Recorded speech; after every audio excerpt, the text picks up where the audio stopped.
What are conducting polymers? So what are polymers actually?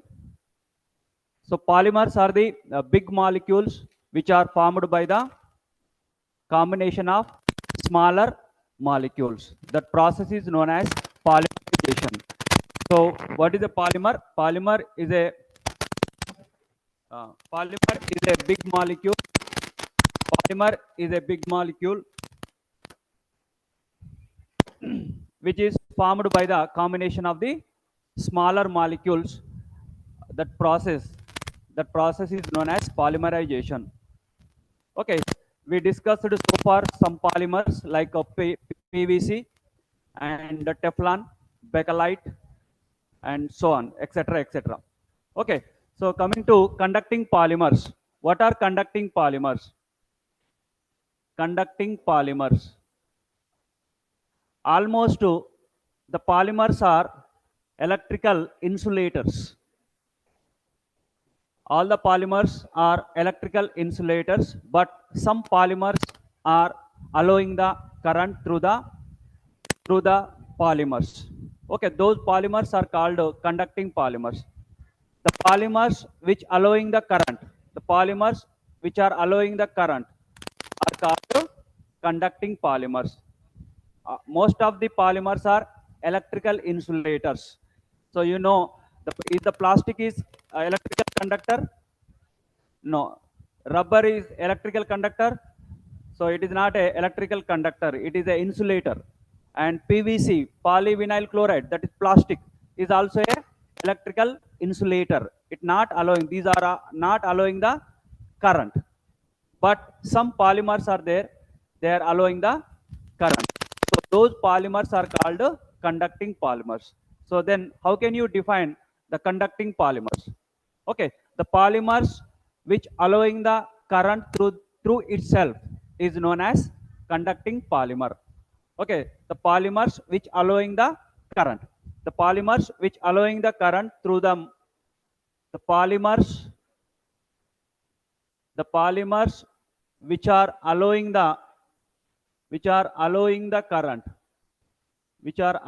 current are known as conducting polymers. So why these polymers allowing the current? So due to special structure in the conducting polymers, they are allowing the current.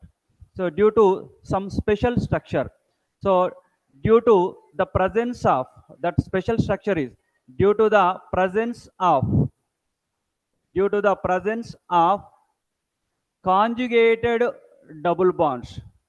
Due to the presence of conjugated double bonds in the polymer, due to the presence of conjugated double bonds in the polymer, they are allowing the current. So what is the meaning of conjugated double bonds? So the double bonds which are arranged alternatively. So if the double bonds arranged alternatively is known as conjugation. Okay, if in a polymer the double bonds are arranged alternatively, so that polymer is known as conjugated polymer, and that conjugated polymer allowing the current through itself. So those types of polymers are known as conducting polymers. For this example, for conducting polymers, the examples are polyacetylene, so and polyaniline, and polypyrrole. So these are the polymers which are having conjugated double bonds, so that these polymers are allowing the current. Okay, these polymers are allowing the current. So those polymers are called conducting polymers. So let's see the structure of the polyacetylene. So the structure of polyacetylene is CH2 double bond, CH single bond, CH double bond, CH single bond, CH2. So like this. Okay, so this is the structure of the polyacetylene. So you can observe the double bonds which are arranged alternatively. Okay, here the double bond, and next single bond, double bond, single bond, double bond, like that. So due to the presence of this arrangement, these polymers are allowing the current. Okay, due to the presence of this arrangement, so this arrangement is known as conjugated double bonds. So if the conjugated double bonds are present in the polymer, that polymer allows the conductance or current. Okay, why these polymers are allowing the current? Due to the presence of double bond. So in the double bond, one pi bond is there. One pi bond is there and one sigma bond is there. So the reason behind the conductance is, see, so here this carbon involves in sp2 hybridization, and this carbon also sp2 hybridization, and all carbons are involved in sp2 hybridization in the polyacetylene. Okay, what is the meaning of sp2 hybridization? The intermixing of one s orbital and two p orbitals forms sp2 hybrid orbitals.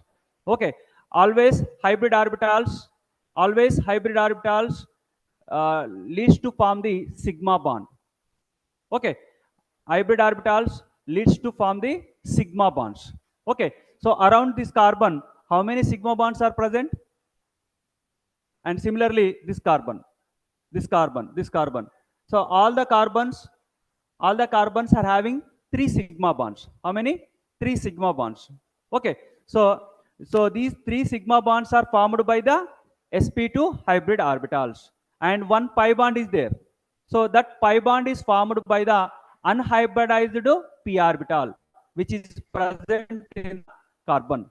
Okay, so this pi bond is formed by the unhybridized p orbital. So let's see the how the pi bond is formed. See, carbon. What is the atomic number of carbon? What is the atomic number of carbon? Carbon atomic number 6. Okay, what is the configuration? 1s2, 2s2, 2p, 2px1, 2py1, and 2pz0. 2pz0. So this is the electronic configuration, and this is the ground state electronic configuration. And so if we see the excited state electronic configuration,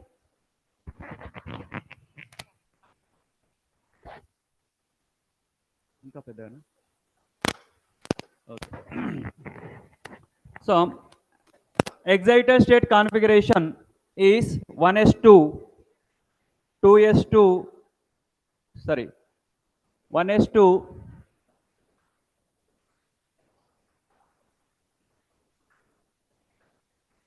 ఎక్కడ ఉంది?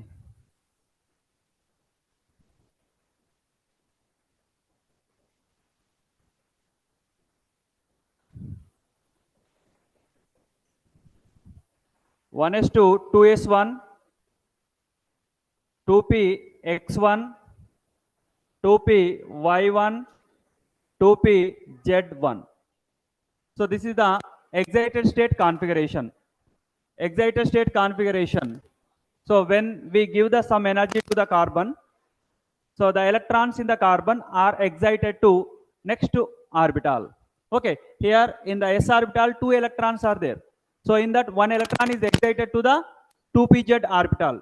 So then the configuration becomes 2s1, 2px1, 2py1, 2pz1.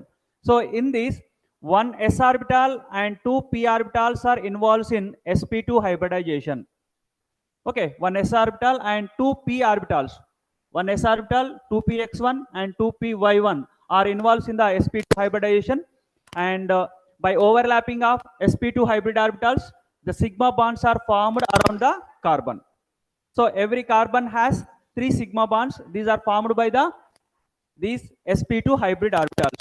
How many sp2 hybrid orbitals are formed? How many sp2 hybrid orbitals are formed? So 1s, 2p orbitals are involved in the hybridization, and due to this hybridization, how many hybrid orbitals are formed? 3 hybrid orbitals are formed, isn't it? 1s, 2p. 1s, 1 plus 2, 3. 3 sp2 hybrid orbitals are formed. So during the sp hybridization, how many hybrid orbitals are formed? For example, sp hybridization, in that how many hybrid orbitals are formed? 2. sp3 hybridization, in that how many hybrid orbitals are formed? 4. 1s, 3p. Okay, intermediate lo chadukunnaru meeru. Okay, 1s and 3p. So totally the 4 sp3 hybrid orbitals are formed. So leave that. So in this carbon, the that carbon involves in the sp2 hybridization, and here 3 sp2 hybrid orbitals are formed, and these 3 sp2 hybrid orbitals forms 3 sigma bonds around the carbon. See, so how does 3 sigma bonds? Count the 3 sigma bonds. See, so this is one sigma bond, and this is second sigma bond, and this is third sigma bond. So like that, how many sigma bonds are formed around the carbon? 1, 2, and 3. And one p orbital is there. So one unhybridized p orbital is there. So each carbon has unhybridized p orbital. So let's see the uh, formation of pi bond. Let's see the formation of pi bond.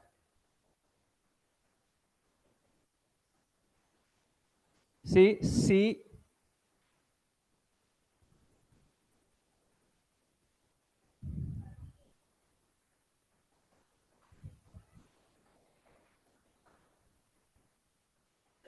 So this is the structure.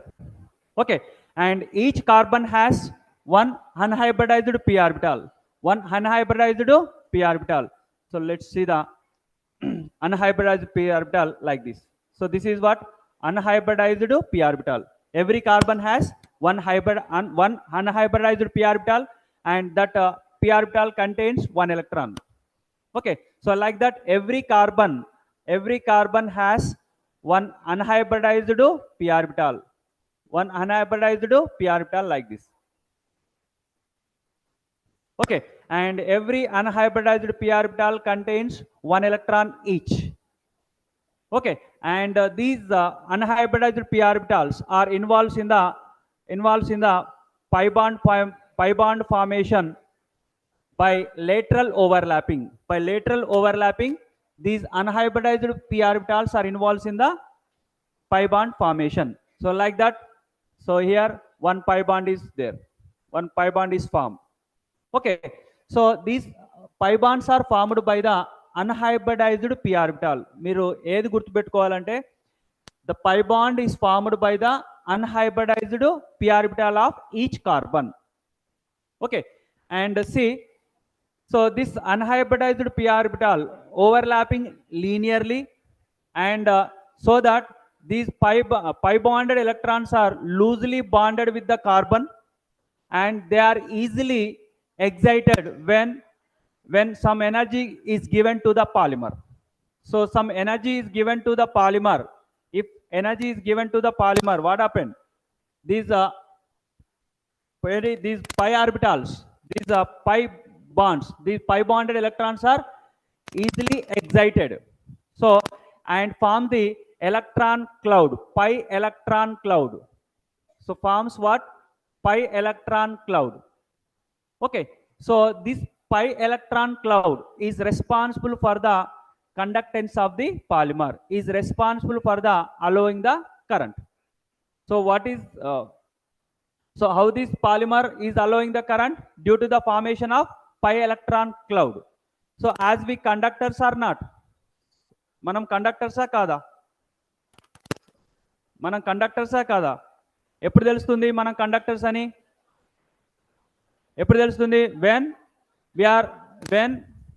you are connected to the current through a wire. ఒక wire ద్వారా మీకు current connection ఇచ్చినట్లయితే మీకు తెలుస్తుంది, yes we are conductors, yes that current is flows from our body అని తెలుస్తుంది. అలాగే so this conducting polymers ఎలా తెలుస్తుందంటే when we keep this polymer in electric field ఏమవుతుంది? that energy is flows through the polymer, and by that energy these electrons form the pi electron cloud. These pi electrons form the pi electron cloud, and this pi electron cloud is responsible for the allowing the current, responsible for the conductance. Okay, that's why these conducting polymers are allowing the current. For example, PVC is there, CH2 single bond CHCl, CH2 single bond CHCl. So this is the PVC, one plastic. Is this PVC has pi bond? In PVC lo pi bond unda? Pi bond లేదు కాబట్టి it not allowing the current. And but in the polyacetylene, see the pi bonds, they are arranged alternatively. So ఇక్కడ పై bonds ఎలా ఉన్నాయమ్మా? ఆల్టర్నేటివ్గా ఉన్నాయి. పై bonds ఉన్నాయి కాబట్టి ఈ polymers they are allowing the current. ఎందుకు అలౌ చేస్తున్నాయి? That pi bonds form the pi electron cloud when that polymers are keeps in the electric field లో పెట్టినప్పుడు ఆర్ కరెంట్ కనెక్షన్ ఇచ్చినప్పుడు ఏమవుతుంది? That polymers gain some energy. Okay, so by that energy the electrons form the electron cloud means in that electrons are moves ఏమవుతుంది? in that cloud that electrons are moving around. electrons అనేవి move అవుతాయి. So the movement of electrons is nothing but current. Current. So like that conducting polymers are allowing the current through itself.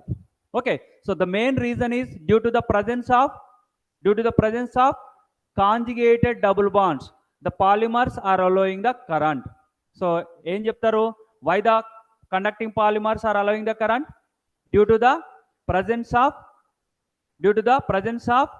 conjugated double bonds. The conducting polymers are allowing the current. ఎలా allow చేస్తున్నాయి? Due to the formation of the pi electron cloud. So pi electron cloud ఎలా form అవుతుంది? By lateral overlapping of unhybridized p orbitals of every carbon. Okay, so each carbon has unhybridized p orbital. That unhybridized p orbital leads to formation of the pi bond, and when these polymers are keeps in electric field, that here pi electron cloud is formed, and that pi electron cloud is responsible for the conductance of the polymer. So this is the reason behind the conductance of the conducting polymer. And so these polymers, so polyacetylene, polyaniline, and polypropyrrole has just 10 to the power of minus 10 Siemens per centimeter. The conductance of these conducting polymers is how much? 10 to the power of minus 10 Siemens per centimeter. So that is the unit of the conductance. Okay, so this is the very less conductance. Okay, this is how much? 10 to the power of minus 10 means very less amount. So they are partially allowing the current.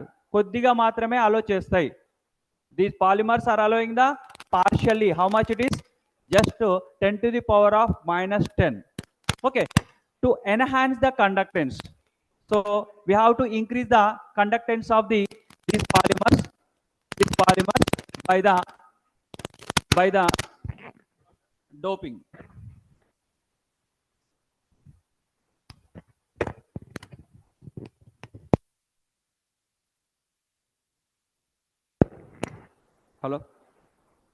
Hello. Right, so the conductance of these polymers is just 10 to the power of minus 10 Siemens per centimeter. So we have to increase the conductance of the conducting polymers by the process of the doping. Okay, so what is doping?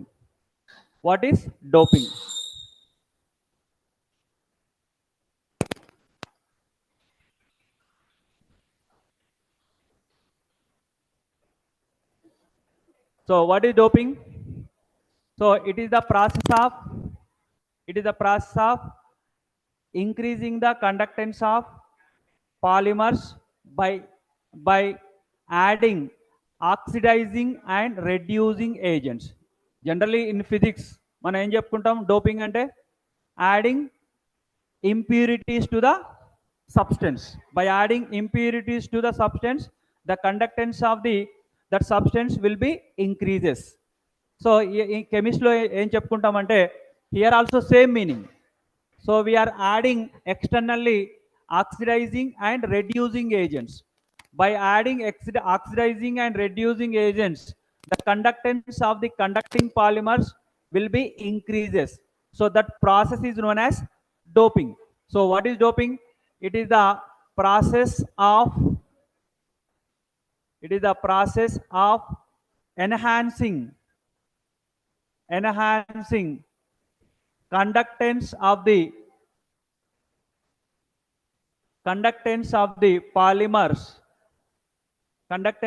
polymers by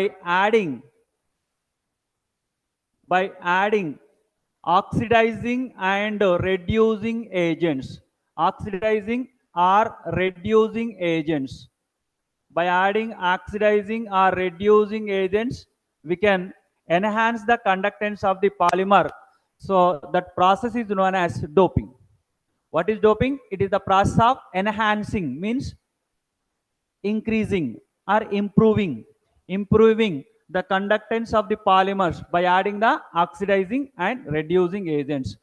By using oxidizing and reducing agents, we can enhance the conductance of the polymer.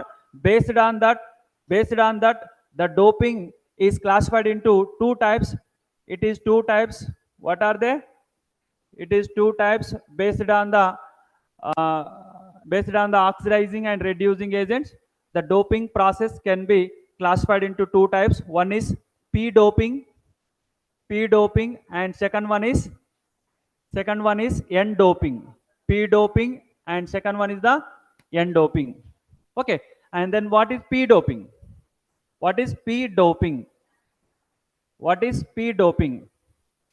P for positive charge, n for negative charge. So positive p doping means, so creating positive charge, on polymer backbone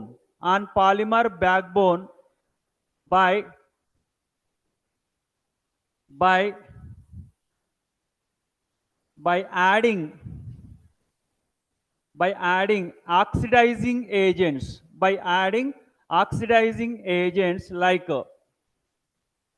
like Lewis acids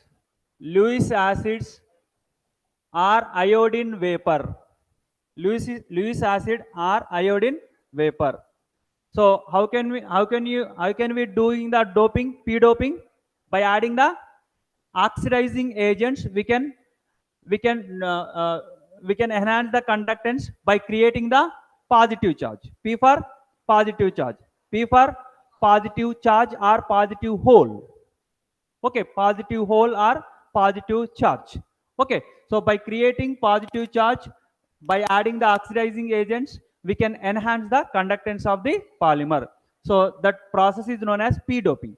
So how can you create the positive charge on polymer backbone? See, so let's we explain the p doping by taking one example. Color white, na? So so this can be explained by taking one example. Okay, it can be explained by the taking one example. So that is polyacetylene. So what is the structure of polyacetylene? So see the structure. This is the structure of the polyacetylene. Okay, in this polyacetylene, the double bonds are arranged alternatively like this. So for our convenience, I write polyacetylene like lines. Okay, mana convenience kosamu polyacetylene ila rastunna. So adi ela rastam general ga aithe CH2 double bond, CH single bond, CH double bond like this. Okay, danne nenu ilaga rastunnan. Okay, so see, every corner or every edge is treated as a carbon. Every corner or edge is treated as a carbon. Means, so this is the carbon and this is also this one, all are these carbons, and remaining are satisfied with the taking the hydrogens. So every carbon has how many bonds? How many bonds? So what is the valency of carbon? What is the valency of carbon? So that is the atomic number. Atomic number is 6. And what is the valency? 4. What is the valency? 4. Means that carbon forms how many bonds? 4 bonds. So based on valency, we can say the how many bonds are formed. Okay. So here the carbon valence is 4. So that it forms the 4 bonds. Any bonds form yesterday? 4 bonds form yesterday. See. So this is the carbon. Let's this end is considered as carbon, and this is also carbon. Okay. And this carbon forms how around the carbon how many bonds should be present? 4. So already one bond is there, and remaining are satisfied with the hydrogens. Remaining are satisfied with the hydrogen. Similarly here also, and this carbon has one sigma bond, and this is another sigma bond, and this is pi bond. How many bonds are there? 3. And remaining one is hydrogen. Like that, every carbon satisfy with the 4 bonds. Okay. So that I write this polyacetylene like this. Okay. So for our convenience, I write this polyacetylene in the form of lines. Okay, in the form of lines like this. Okay. See.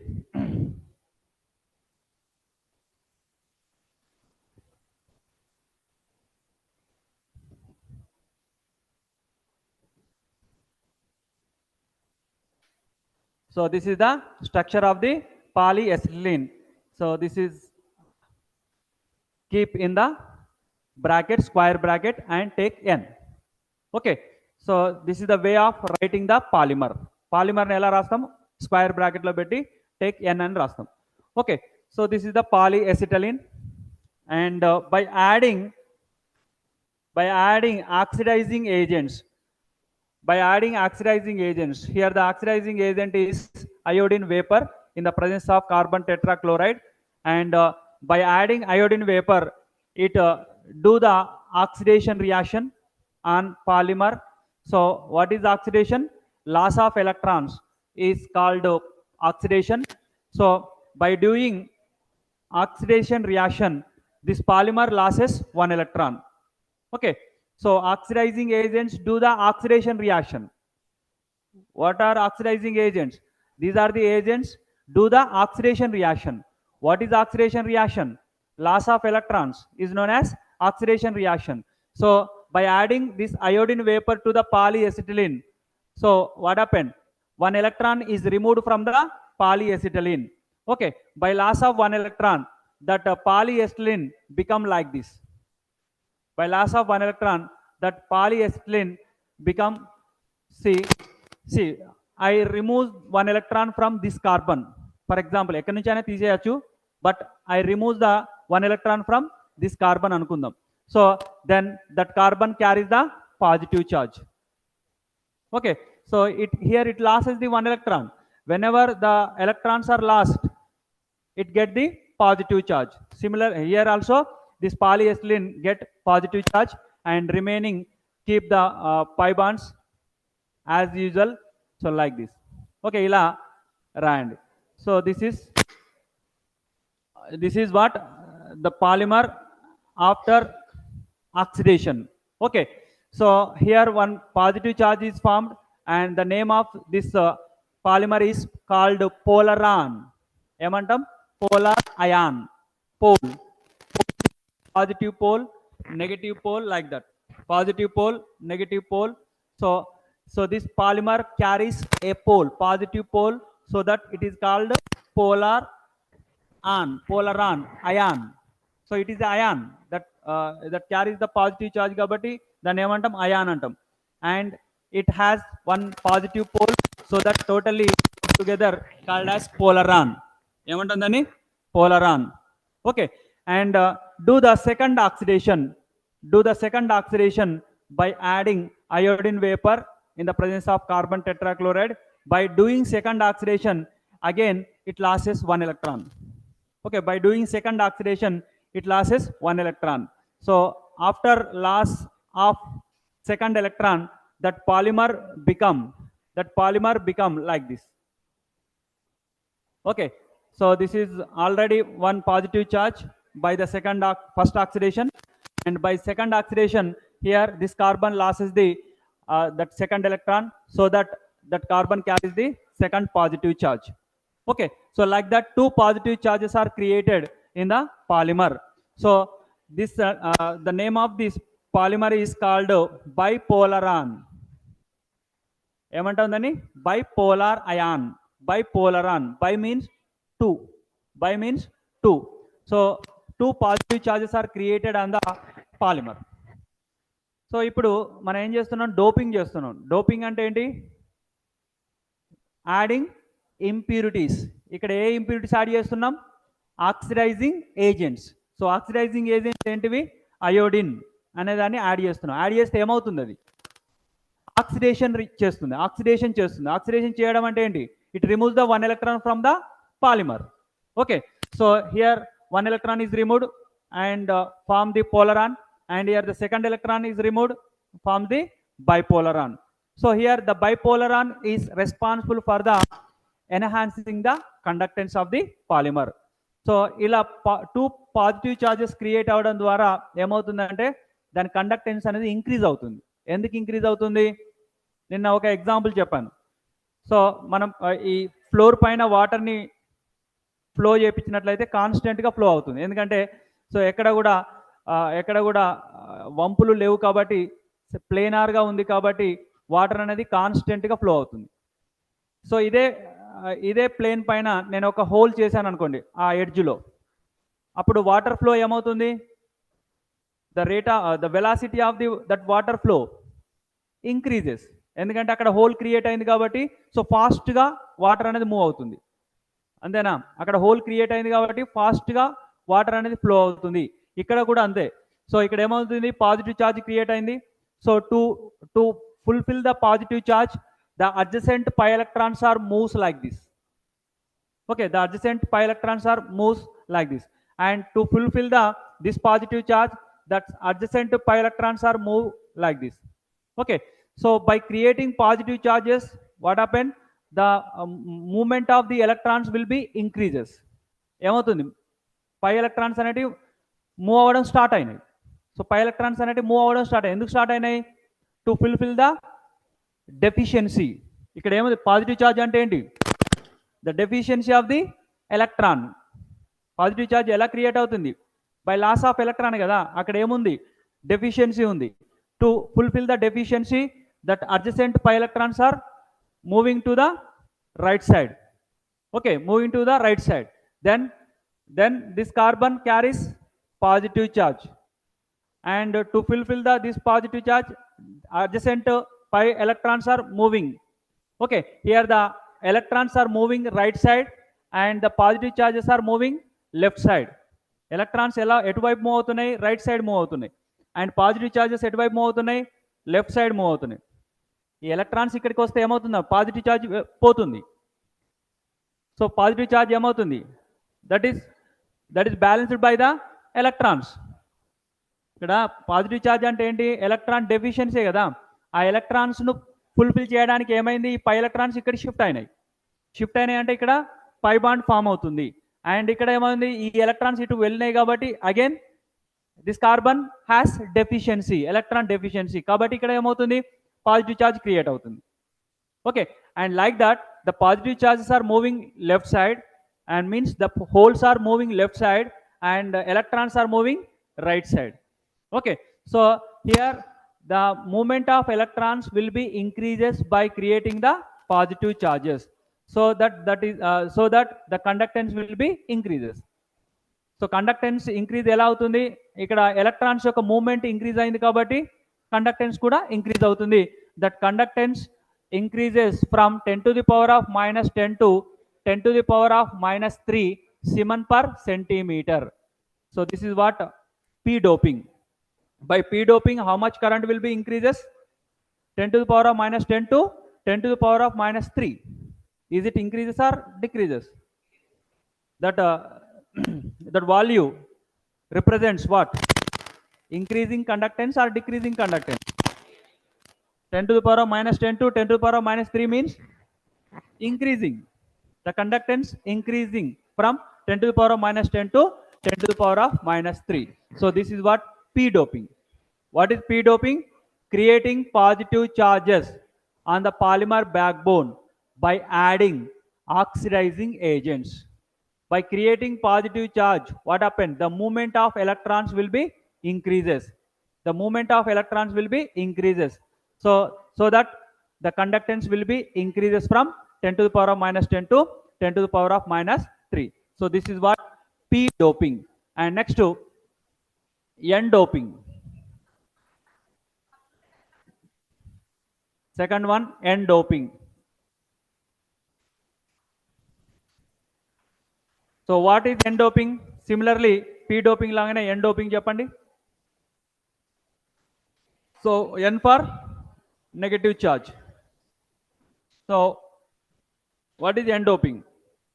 Creating negative charge on polymer backbone by adding reducing agents. Okay, by adding reducing agents, we can create the negative charge. So creating negative charge on polymer backbone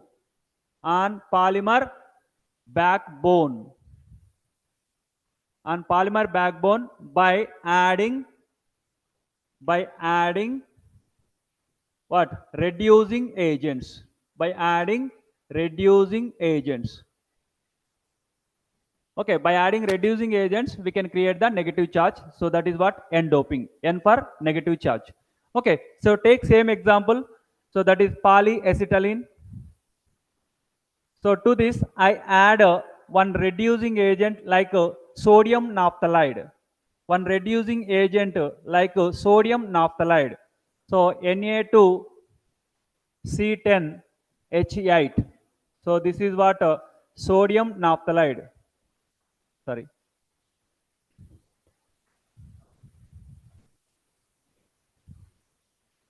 Okay, sodium naphthalide. Here minus and here plus. So this is the reducing agent. What is that? Sodium naphthalide. Naphthalene. How many carbons are there in the naphthalene?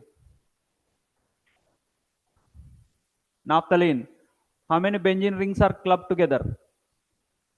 Naphthalene. 2 benzene rings. 2 benzene rings. So in that 2 benzene rings, in that total 6 carbons, 12 carbons are there. And the place of 2 carbons and the 2 sodiums are replaced. So that structure will be Na2C10H8. So ignore all. So this is what sodium naphthalide, and it is used as a reducing agent. So by adding this agent to the polymer, so what is this? Polyacetylene. Polyacetylene. What happened? Reduction reaction takes place. What is reduction reaction? What is reduction reaction? And reduction reaction means loss of one electron. Sorry, add of one electron.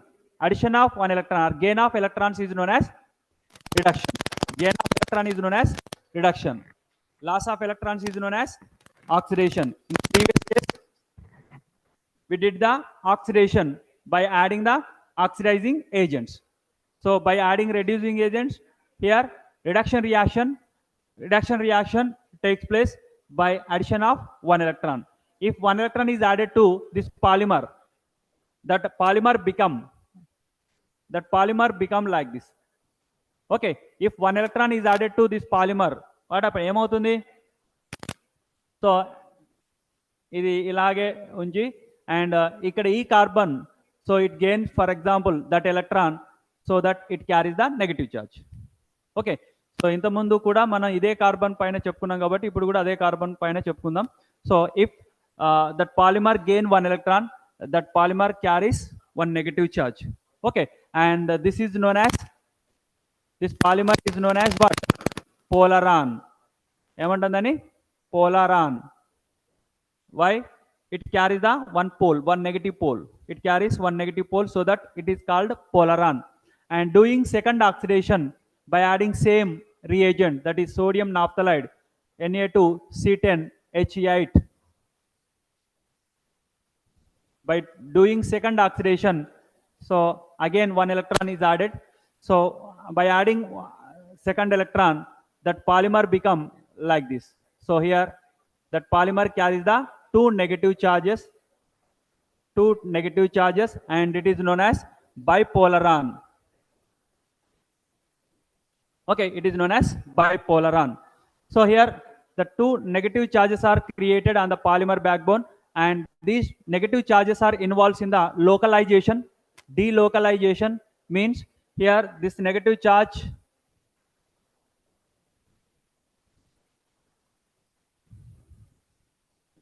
so this negative charge is moving to adjacent carbon, adjacent single bond, and so when this negative charge move to this adjacent carbon, automatically the pi bonded electrons are moving to this carbon. Okay, so like that here these electrons are involved in the delocalization. So by delocalization, what happened? The conductance will be, the by delocalization the conductance will be increases. So what happened here? By creating negative charges, that electrons are involved in the delocalization, means moving the the movement, the electrons are moving in the that structure, that electrons are moving in the that polymer, so that the whenever the electrons are moving, the conductance will be increases, the conductance will be increases. So ఇంతకుముందు స్టేబుల్గా ఉండే electrons negative charge create అవడం ద్వారా ఏమవుతున్నాయి, moment అనేది పెరిగిపోతుంది, moment అనేది పెరిగింది. So movement పెరిగింది కాబట్టి conductance also increases. So here also the conductance will be increases from 10 to the power of minus 10 to 10 to the power of minus 3 Siemens per centimeter. Here also the conductance will be increases from 10 to the power of minus 10 to 10 to the power of minus 3 centimeters. So this is what N doping. What is N doping? Creating negative charge on polymer backbone by adding what? Reducing agents. Here what is the reducing agent? What is the name of reducing agent? What is the name of reducing agent? Sodium naphthalide. Sodium naphthalide. By adding sodium naphthalide, what happened? Reduction reaction takes place. What is reduction reaction? Addition of one electron. One electron is added to the polyethylene, that will become, that form the polaron, and by doing second oxidation, it form the bipolaron. So in the bipolaron, what happened? The electrons are involved in the delocalization. So means increasing the movement of the electrons. By increasing movement of electrons, the conductance also increases from 10 to the power of minus 10 to 10 to the power of minus 3 Siemens per centimeter. So this is what N doping. Okay, and next to the conductance of polyaniline.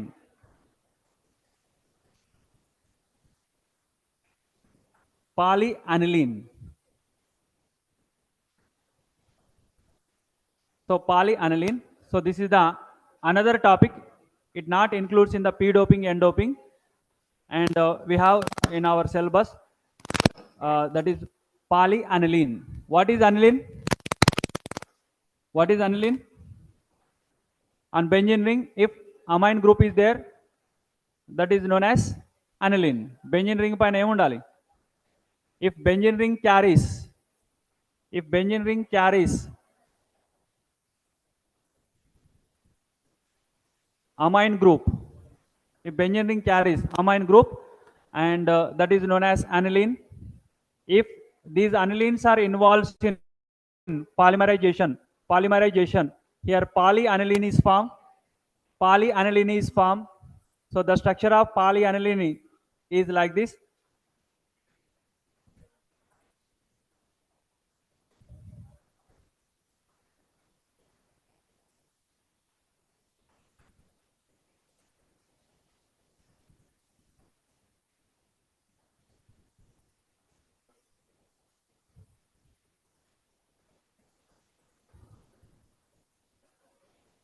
So like this we can write the the structure of polyaniline.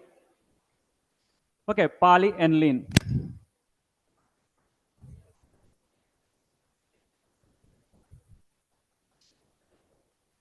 So aniline rings are repeated number of times.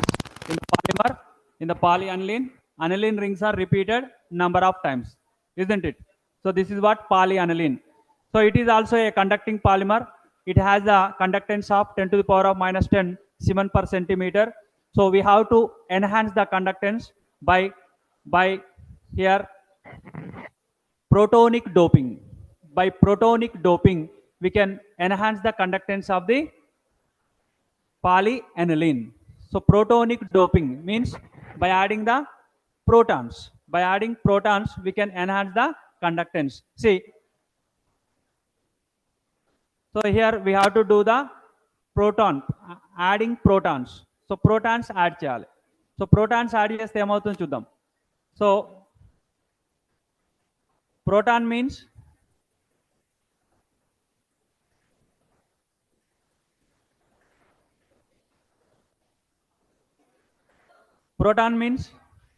H plus. What is proton? H plus. So by adding proton to the aniline, we can enhance the conductance. So that is known as protonic doping. Protonic doping. So here the doping and adding impurities externally to the polymer. Here we are adding the proton. We are adding the proton. So by adding proton, what happened? See, in the aniline, every nitrogen carries what? Lone pair of electrons. Every nitrogen carries the lone pair of electrons. So that lone pair of electrons accept the protons. So protons are electron deficient species. Electron deficient species. Whenever this electron deficient species is added to the polyaniline, ఏమవుతుంది? So here the bond is formed between the nitrogen and H plus. So basically the polyaniline is a basic in nature. What is the nature of polyaniline? Basic nature. Why it is base? Why it is base? The polyaniline is a base అంటున్నాం. ఎందుకు? According to Lewis theory, it is a base. What is Lewis base? ఇంటర్మీడియట్లో కొన్ని చదువుకున్న basics గుర్తుపెట్టుకుంటే మీకు ఈజీగా catch అవుతుంది. ఏం బేసిక్స్ లేకుండా వినాలి అంటే కొంచెం ఓపిక ఉండాలి. Right. What is Lewis base? Last benches boys.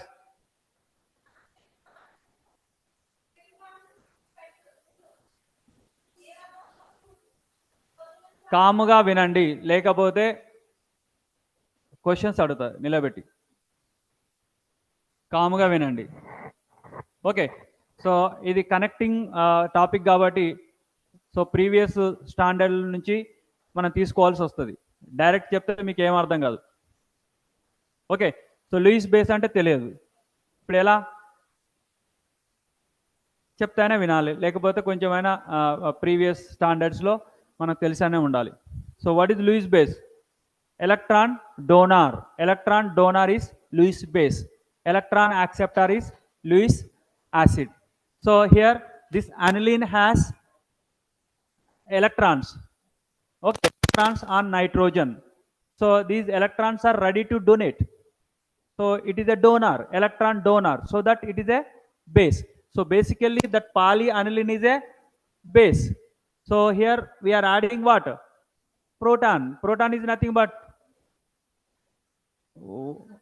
ఏ నేచర్లో ఉంటుంది? అది acidic nature. According to Arrhenius theory, the substance which gives the protons are known as acid. Okay. Protons ఇచ్చే వాటిని మనం ఏమంటాం? యాసిడ్స్ అంటాం. ఇక్కడ ఏం చేస్తున్నా నేను? యాసిడ్ని యాడ్ చేస్తున్నా. పార్షియల్ అసిడిఫికేషన్ అంటాం. ఓకే. సో దీన్ని ప్రోటాన్ యాడ్ చేస్తున్నా. యాడ్ చేయడం ద్వారా ఏమవుతుంది? సి బేస్కి యాసిడ్ని యాడ్ చేస్తే ఏమవుతుందమ్మా?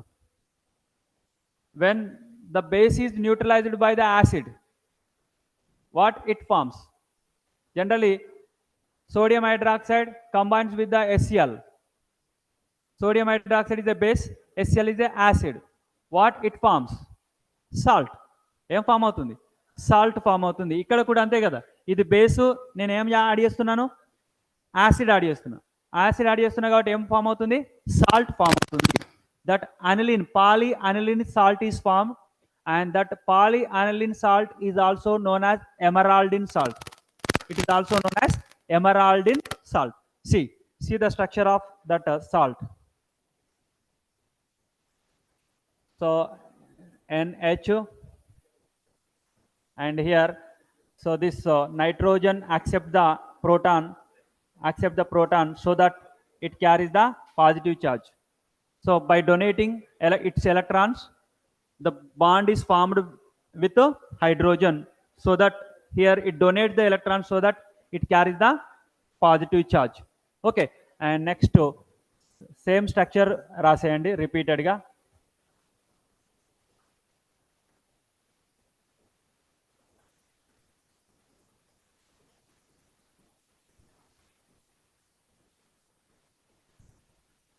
So this is what? Salt.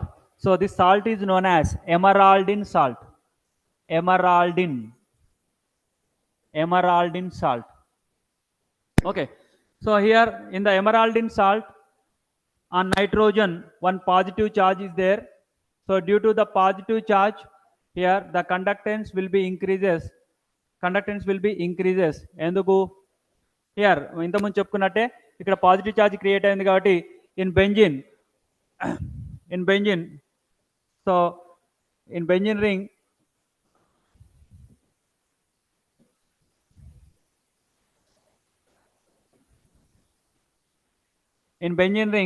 alternative pi bonds are present like this, and these alternative pi bonds are involved in the delocalization.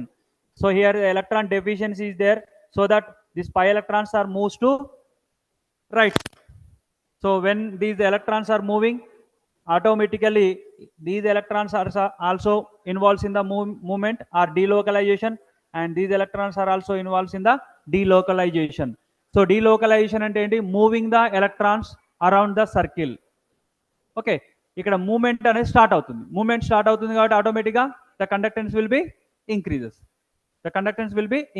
See, ఇక్కడ ఒక positive charge create అవ్వడం ద్వారా electrons ఏమవుతున్నాయి? మూమెంట్లో ఇన్వాల్వ్ అవుతున్నాయి. That electrons are involves in the delocalization అంటే ఏంటి? So in the benzene ring, that pi electrons are involved in delocalization అని చెప్పుకుంటాం. So means that pi electrons are moving around the circle, that benzene circle చుట్టూ ఆ electrons అనేవి move అవుతూ ఉంటాయి. So that is known as delocalization. Here also by positive charge on nitrogen, the pi electrons present in the benzene ring are involved in the delocalization.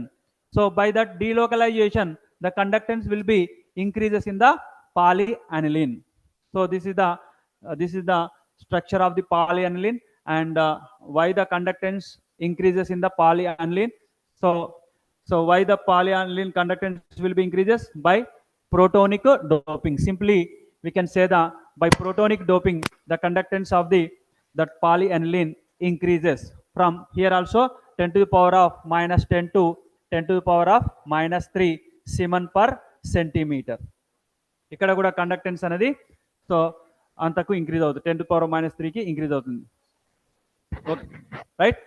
And next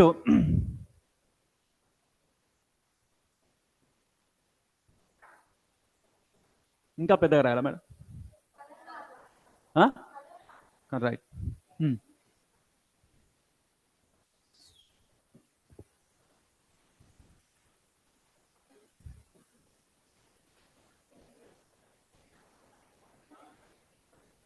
just shifting కోసం ఆ colour change చేశాను అంతే. Shifting electrons ఎలా shift అవుతున్నాయి అనేది.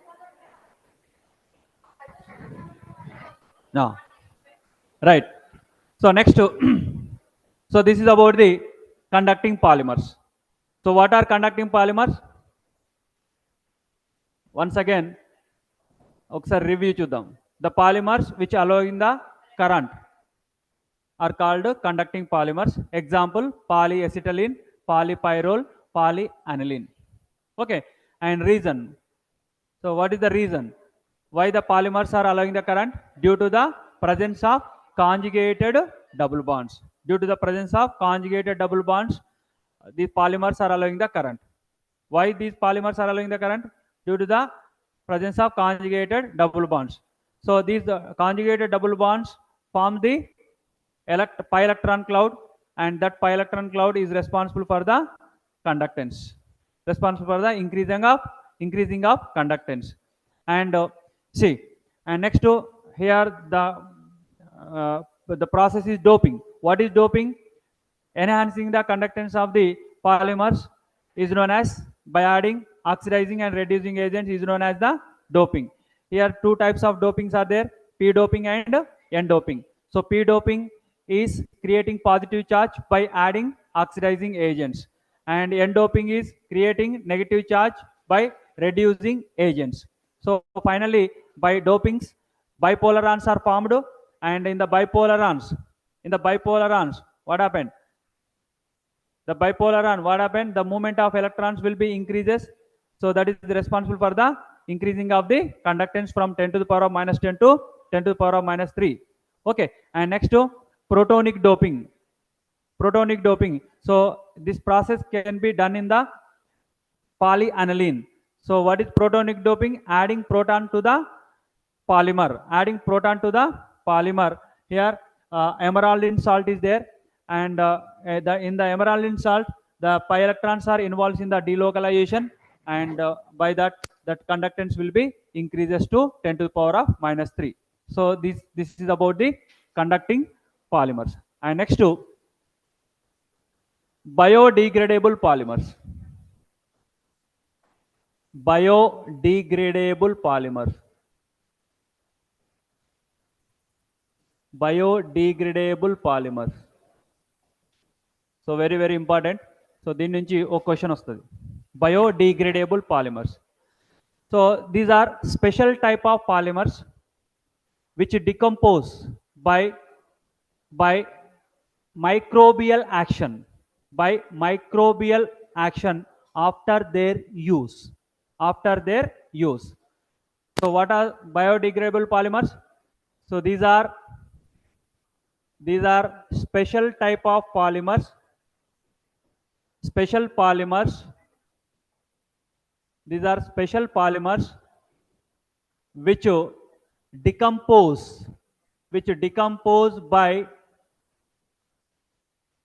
by the action of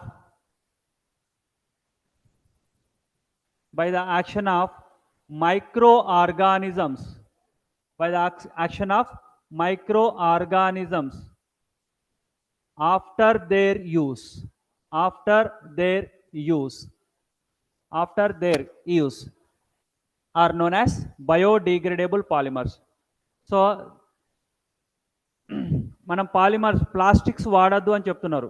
polythene bags కానీ plastic items కానీ వాడడం ద్వారా ఏమవుతుందంటే, so these plastics are polyethylene are not degrade even 100 years వరకు కూడా డిగ్రేడ్ కావు. వాటిని వాడడం ద్వారా ఏమవుతుంది, దట్ వేస్టేజ్ ప్లాస్టిక్ ఆక్యుపైస్ దాదాపు 25% ఆఫ్ ఎర్త్ సర్ఫేస్. ఓకే, వాటిని వాడడం ద్వారా ఏమవుతుంది, డిగ్రేడ్ కావు, డికంపోజ్ కావు కాబట్టి అలాగే పేరుకొని పోతాయి. పేరుకొని పోవడం ద్వారా ఏమవుతుంది, మనకు ఉండడానికి కూడా ప్లేస్ దొరకదు. ఫైనల్గా మనకు ఉండడానికి కూడా ప్లేస్ దొరకదు. And also causes pollution cause చేస్తాయి. కాబట్టి ఏంటి, సో వాటిని అవాయిడ్ చేయడం కొరకు, సో ఆ ప్లాస్టిక్స్ను అవాయిడ్ చేయండి. వాటి ప్లేస్లో ఇక్కడ కొత్తగా ఏవి ఇంట్రడ్యూస్ చేస్తున్నారంటే బయోడిగ్రేడబుల్ పాలిమర్స్. ఈ బయోడిగ్రేడబుల్ పాలిమర్స్ యొక్క అడ్వాంటేజ్ ఏంటంటే, so these biodegradable polymers are eco friendly. They are not cause pollution cause చేయవు. They are easily decompose by microbial action, by microorganisms action. Microorganisms ద్వారా ఏమవుతాయంటే decompose అవుతాయి. For example, మనం తినని ఫుడ్ను బయట పడేస్తాం. కొన్ని డేస్ తర్వాత ఏమవుతుంది, అది డికంపోజ్ అయిపోయి ఆ సాయిల్లో కలిసిపోతుంది. ఓకే, అలా డికంపోజ్ కాకపోతే మనం పడేసిన ఫుడ్ మనకంటే ఎక్కువ ప్లేస్ని ఆక్యుపై చేస్తుండే కదా. మనం పడేసిన ఫుడ్ మనం ఉండడానికి కూడా అలాగే మన ఫుడ్ పడేసిన ఫుడ్ అలాగే ఉండిపోయింది అనుకోండి. సో మొత్తం ఈ కైట్ కాలేజ్ మొత్తం ఆక్యుపై చేసి ఉండేది ఆ ఫుడ్. వేస్టేజ్ అనేది మొత్తం ఈ గ్రౌండ్ అంతా ఆక్యుపై చేసి ఉండేది. సో ఏమవుతుంది మరి, ఆ ఫుడ్ను బయట పడేస్తే ఏమవుతుంది, డికంపోజ్ అవుతుంది కాబట్టి అది ఏ ప్లేస్ని కూడా ఆక్యుపై చేయట్లేదు, దానివల్ల మనకి ఇబ్బంది అవ్వట్లేదు. సో ఎలా డికంపోజ్ అవుతుంది, by micro organisms like bacteria కావచ్చు, ఫంగై కావచ్చు. సో వీటి ద్వారా ఏమవుతుంది, అది డికంపోజ్ అవుతుంది. సో డికంపోజ్ అవ్వడం ద్వారా ఎటువంటి పొల్యూషన్ కాజ్ అవ్వట్లేదు అండ్ ఎటువంటి ప్లేస్ని కూడా ఆక్యుపై చేయట్లేదు. So that is the advantage of the biodegradable polymers. So polythene bags వాడతాం, పాలిథిన్ బ్యాగ్ పడేసినాం అనుకో బయట, ఎన్ని రోజులు ఉంటుంది అది డికంపోజ్ కావడానికి, ఎన్ని ఇయర్స్ పడుతుంది, చాలా ఇయర్స్ పడుతుంది. దాని ద్వారా ఏమవుతుంది, పొల్యూషన్ కాజ్ అవుతుంది. పొల్యూషన్ అంటే ఎర్త్ పొల్యూషన్ అవ్వచ్చు అండ్ ఎన్విరాన్మెంట్ పొల్యూషన్ కావచ్చు. ఓకే, సో కాబట్టి to avoid that, here they introduced biodegradable polymers. These are special type of polymers which decompose by the action of the microorganisms after their use. వాటిని use చేసిన తర్వాత, ఆ biodegradable పాలిమర్స్ని use చేసిన తర్వాత మనం బయట పడేసినట్లయితే అవి డికంపోజ్ అయిపోతాయి by the microbial action. Okay, so those polymers are called biodegradable polymers. And then advantages of biodegradable polymers. What are advantages? So ఇంతకుముందు చెప్పుకున్నాం ఏంటి, these are eco friendly polymers. Eco friend polymers means they are not cause pollution, they are not causing the pollution. కాబట్టి వీటిని ఏమంటాం, these are eco friendly polymers అంటాం. And these are low toxic or non-toxic polymers. These are non-toxic polymers. Non-toxic means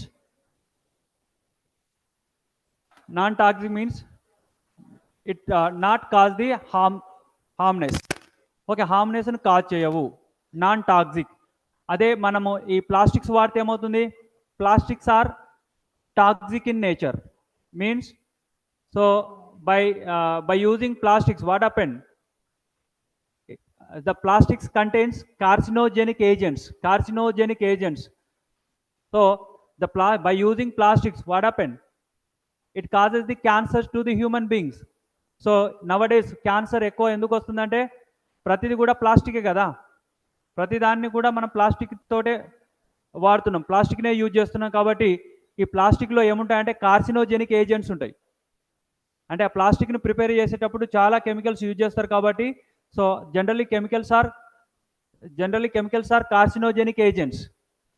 okay, వాటిని use చేయడం ద్వారా ఏమవుతుంది, cancer వస్తుంది. Even 20 years 30 years వాళ్ళు కూడా చనిపోవడం జరుగుతుంది క్యాన్సర్ ద్వారా. మొన్న 15 years పాప చనిపోయింది క్యాన్సర్ ద్వారా. ఎందుకు, ఆమె బై బర్త్ నుంచి అన్నీ కూడా plastic bottles, okay, and plastic దాంట్లో ఫుడ్ ప్యాకింగ్ చేయడం, ఓకే, ఎవ్రీథింగ్ అంతా కూడా ప్లాస్టిక్ని వాడడం ద్వారా ఏమవుతుందంటే అది ఇట్లా finally it leads to the cancer. Okay, కాబట్టి సో వాటి ప్లేస్లో మనం ఏం వాడుతున్నాం, ఇక్కడ బయోడిగ్రేడబుల్ పాలిమర్స్ వాడుతున్నాం. సో దీనిలో ఫస్ట్ అడ్వాంటేజ్ అంటే eco friend polymers and not cause pollution and these are non toxic. And next these are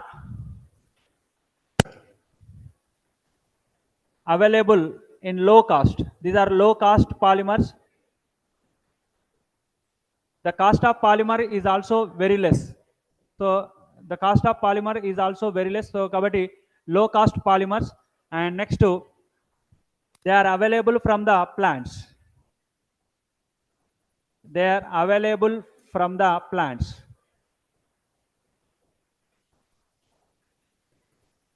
so plants నుంచి మనకు వస్తాయి కాబట్టి, so these are advantages of the biodegradable polymers. What are advantages, these are eco-friend polymers and these are non-toxic polymers and these are low cost polymers, and these are available from the plants నుంచి వస్తాయి కాబట్టి so we can easily made the biodegradable polymers. So these are the advantages of the polymers. And next to examples. So many biodegradable polymers are there, but in our syllabus we have only two biodegradable polymers. One is PLA, polylactic acid. Okay, PLA, and second one is polyglycolic acid, PGA. Okay, PLA and polylactic acid and polyglycolic acid. Polylactic acid and polyglycolic acid. So what is polylactic acid? What is polylactic acid? చూద్దాం. So మనకు సిలబస్లో ఈ 2 మాత్రమే ఉన్నాయి. So దీనిలో ఈ రెండిట్లో ఏదో ఒకటి అడుగుతాడు ఎగ్జామ్లో. So what are biodegradable polymers? Explain PLA or PGA. PLA or PGA. Just మీరు ఏం రాయాలి? స్ట్రక్చర్ రాయాలి, ప్రాపర్టీస్ రాయాలి, అప్లికేషన్స్ రాస్తే సరిపోతుంది. Okay, so what is PLA? PLA. So what is PLA? Polylactic acid. Polylactic acid. PLA is the polylactic acid. What is lactic acid? What is the formula of lactic acid? So where it is present? Lactic acid is present in what?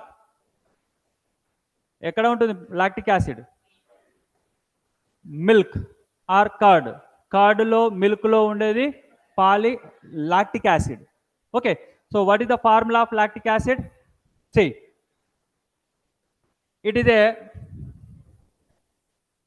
a biodegradable. What is polylactic acid? So ఒక introduction points, ఒక 2 points రాయాలి. First ఇవ్వగానే 2 points రాయాలి. First point ఏంటి? It is a biodegradable polymer. It is a biodegradable polymer, right? And next, so it is formed by the condensation polymerization. It is formed by the condensation polymerization. It is formed by the condensation polymerization. So how many types of polymerizations are there? 2. What they are? Addition polymerization and condensation polymerization. Already previous classes lo cheppukunnam. And this PLA is formed by the condensation polymerization, isn't it? And next to preparation.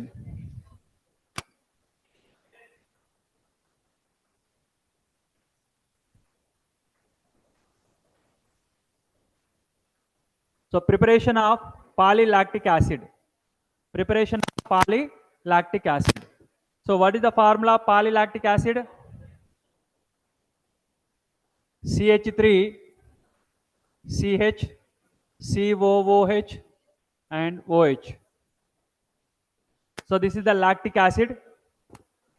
This is the lactic acid, and I take n number of lactic acids. So what is the name of this lactic acid? So in the lactic acid, one OH group is there and COH group is there. One OH group and COH. 2 functional groups are there.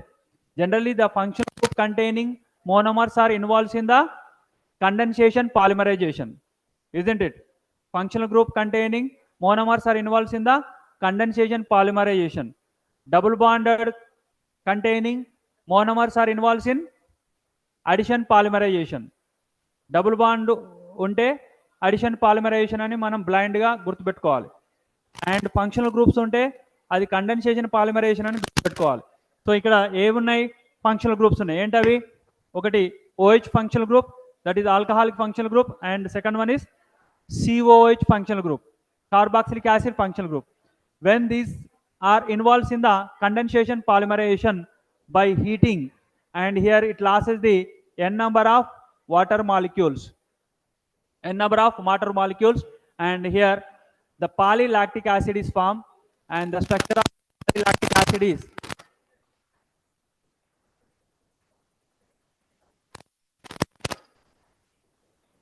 So this is the structure of the polylactic acid. Please maintain silence, boys. So it is a polylactic acid. Generally, during the polymerization, the OH group from COH and H from alcohol removed as water. చూడండి, OH అనేది OH from carboxylic acid and H from OH group is removed as water, and remaining ఏమున్నాయి అది రాయండి. పాలిమర్లో ఏం రాయాలి? Repeated unit రాయాలి, permanent unit రాయాలి, permanent unit రాయాలి. So during the condensation this OH group and this H groups are eliminated as water, and remaining ఏముంది ఇక్కడ? సో OH లో H పోతే O మిగిలింది, and CH3 and C double bond O or CO అయినా రాయొచ్చు, C double bond O అయినా రాయొచ్చు. Okay, so this is the permanent unit in the polymer. So the name of the polymer is polylactic acid. This is the preparation.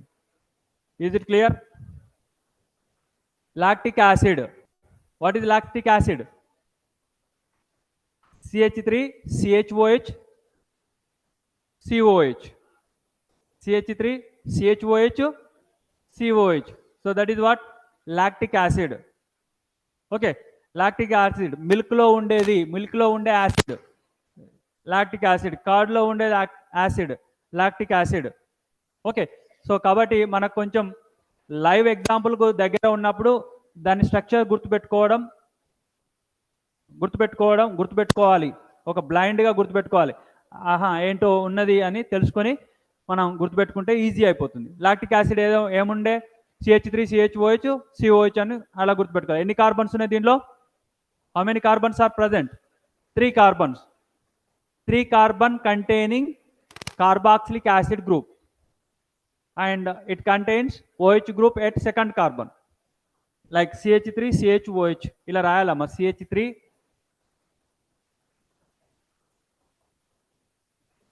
actual structure. This is the actual structure of the lactic acid. So నేను ఇక్కడ ఇలా రాశాను అంతే. Okay, CH3 CHOH. okay, and this is what? Lactic acid.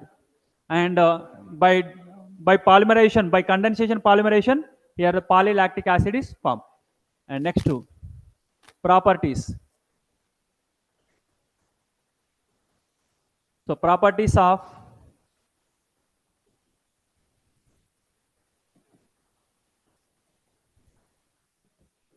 so it is a biodegradable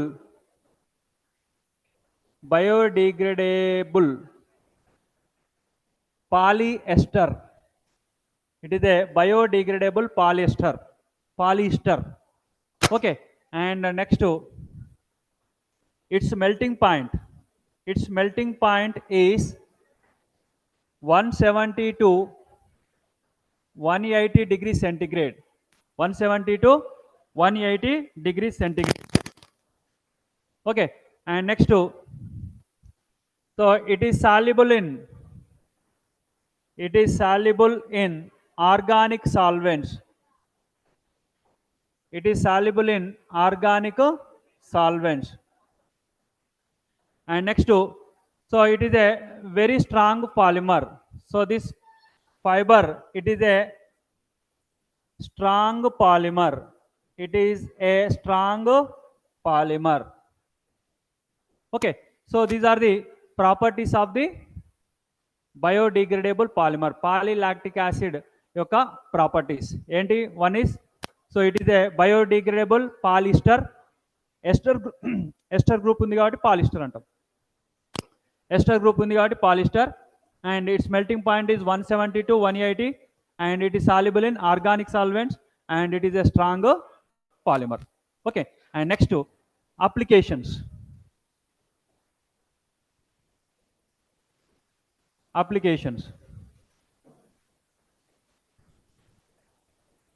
So where we use,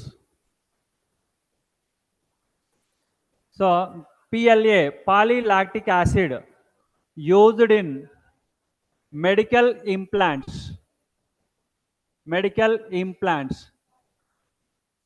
medical devices, to make the medical devices. So like rods, pins, screws, okay, etc. So to medical implants జనరల్గా orthopaedic సర్జరీలో మనం వీటిని use చేస్తాం. Orthopaedic సర్జరీలో rods, ఇప్పుడు rods వేసేటప్పుడు pins, screws, ఇవన్నీ కూడా these are all made by the polylactic acid. ఎందుకంటే they are easily decompose. So అది ఈజీగా డికంపోజ్ అయిపోతుంది కాబట్టి మనం వాటిని ఇక్కడ మెడికల్ ఇంప్లాంట్స్లో యూజ్ చేస్తాం. And next PLA is used as sutures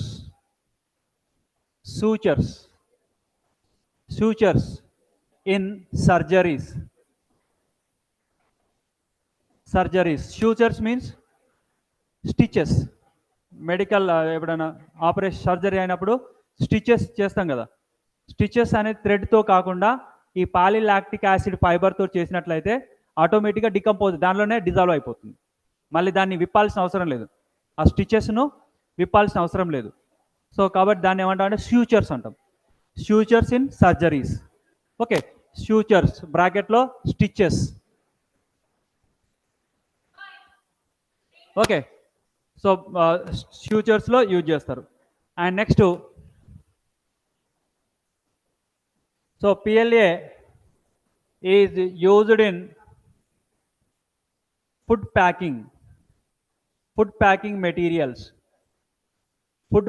మెటీరియల్స్లో కూడా వీటిని ఈ PLA పాలీలాక్టిక్ యాసిడ్స్ను యూజ్ చేస్తారు.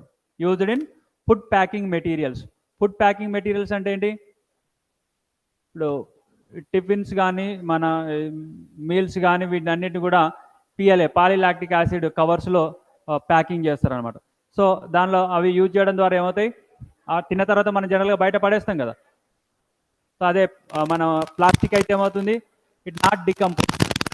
పాలీలాక్టిక్ యాసిడ్ అయితే ఏమవుతుంది, ఈజీగా డికంపోజ్ అవుతుంది. కాబట్టి generally the polylactic acids are used for food ప్యాకింగ్లో యూజ్ చేస్తారు. And also used in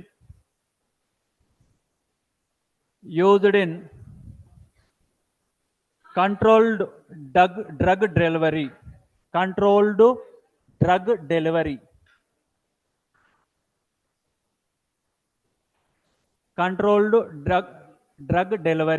so controlled drug డెలివరీలో మనం యూజ్ చేస్తాం. జనరల్గా పారాసిటమాల్ ఉంది, సో పారాసిటమాల్ అనేది జస్ట్ కొద్దిగానే ఉంటుంది, దాని చుట్టూ వేరే సబ్స్టెన్సెస్ ఉంటాయి, like PLA, so polylactic acid కానీ అదర్ సబ్స్టెన్సెస్ కానీ ఉంటాయి. So they are easily dissolve in our digestion సిస్టంలో ఈజీగా డిజాల్వ్ అవుతాయి.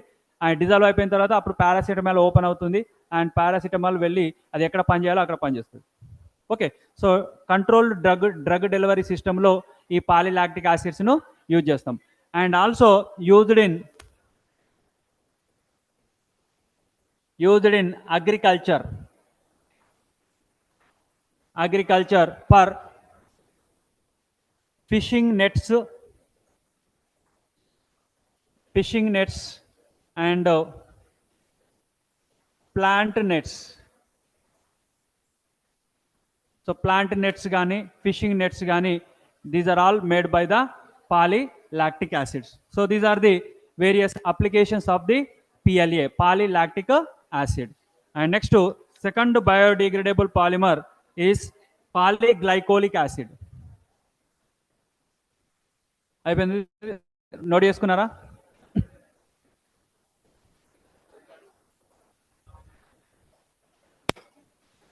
So used in agriculture for fishing nets and plant nets.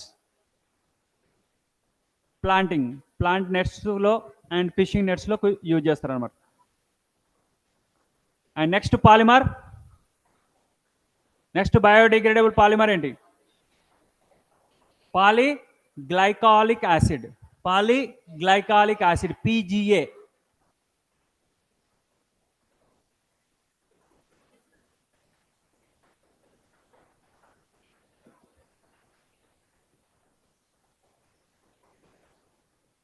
So polyglycolic acid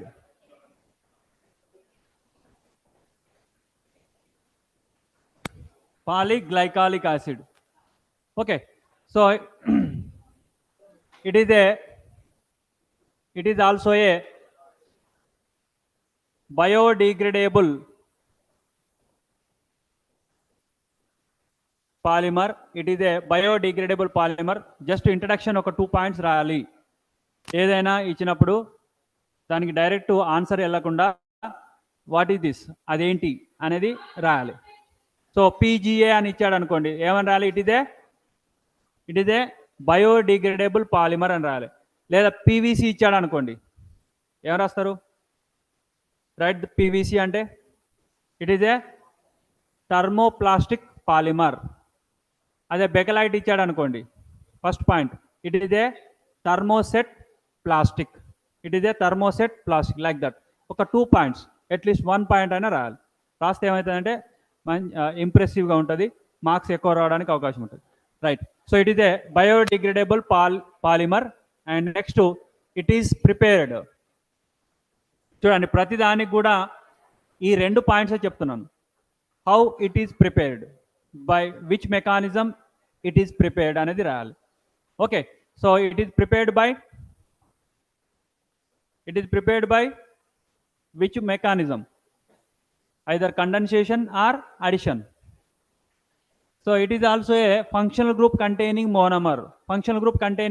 So that it is prepared by the what? Condensation polymerization. It is prepared by condensation polymerization. Okay, these are the 2 introduction points. And next to preparation. So preparation of PGA. See, this PGA prepared from glycolic acid. The glycolic acid is CH2, COOH and OH. CH2, OH and COOH. Okay, so it is a 2 carbon containing organic compound. So I take here N number. So the name of the monomer is glycolic acid. So that it involves in the condensation polymerization. By heating, it loses how many number of water molecules? N number of water molecules. It loses N number of water molecules. Suppose in polymerization 2N number of 2 types of monomers are involved, then it loses the 2N number of water molecules. And here only 1 type of monomers is involved, so that N number of water molecules are lost. Okay, 2N మనం Bakelite లో చూసాం, 2N number of water molecules are lost. ఎందుకంటే 2 types of monomers are involved in the preparation of the Bakelite. What are they? One is phenol and second one is the formaldehyde. So 2 types of monomers involved ఉన్నాయి కాబట్టి 2N number of water molecules are lost. And here only 1 type of monomer involved in the polymerization, so that N number of water molecules are lost. So by loss of N number of water molecule, the polymer is the ester is formed. So ester is formed, and inta mundu lagane, so the OH group from COH and H from OH are eliminated as water. OH from COH, H from OH, H from OH, OH from COH are eliminated as water. H plus OH ఏమవుతుందమ్మా? H plus OH అవుతుందా? H plus OH H2O, H plus OH H2O. So H2O remove అయిపోతే, so ఇక్కడ permanent యూనిట్ని రాయాలి. So this is the permanent unit in the polymer. So the name of the polymer is polyglycolic acid, PGA, polyglycolic acid. So this is the preparation of the glycolic acid. So దానికి దీనికి difference ఏంటి? What is the difference between PLA, PGA? What is the structural difference between the PGA and PLA? ఎవరు చెప్తారు? Last చెప్పయో, last bench ఇటు పక్కకు. What is the structural difference between PGA and PLA? Structural difference, దానికి దీనికి difference ఒకటే దగ్గర ఉంది. ఏంటది? In the place of H, there CH3 methyl group is there. That is the difference between the PG and PLA. అర్థమైందా? రాసుకున్నావా? రాసుకుంటే తెలియాలి కదా. So in the place of H CH3 group అనేది ఉంది అక్కడ, ఇక్కడ లేదు అంతే. So that is the difference between polylactic acid, polyglycolic acid. Okay, sit down. So this is the preparation. And next properties.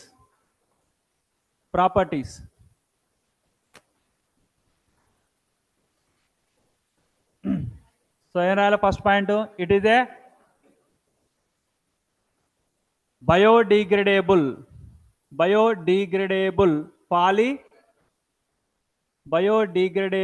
polyester. అంతే కదా, దిస్ ఈజ్ పాలిఎస్టర్ కాబట్టి it is the biodegradable polyester. What is the ester group? ఎందుకు ester అంటున్నారు sir అనే doubt ఇంతవరకు అయితే ఎవరికి రాలే. Why it is ester? What is ester group? What is ester group? So for example ఇదే తీసుకుందాం, CH, H, OH, COOH plus ఇంకొక మోనోమర్ తీసుకుందాం, సేమ్ మోనోమర్ తీసుకుందాం. How these two are condensed? ఎలా కండెన్స్ అవుతాయి? C OH from COH, H from OH are eliminated as water. OH ఇక్కడ నుంచి, H ఇక్కడ నుంచి పోతే వాటర్ వెళ్ళిపోతుంది. అండ్ రిమైనింగ్ రాయండి, CH, H, O, H, CO and O, CH, H, COOH. So what is this group? What is this? COO or COOR. So it is like this, RCOOR. What is this group? It is a ester group. It is a general formula of ester.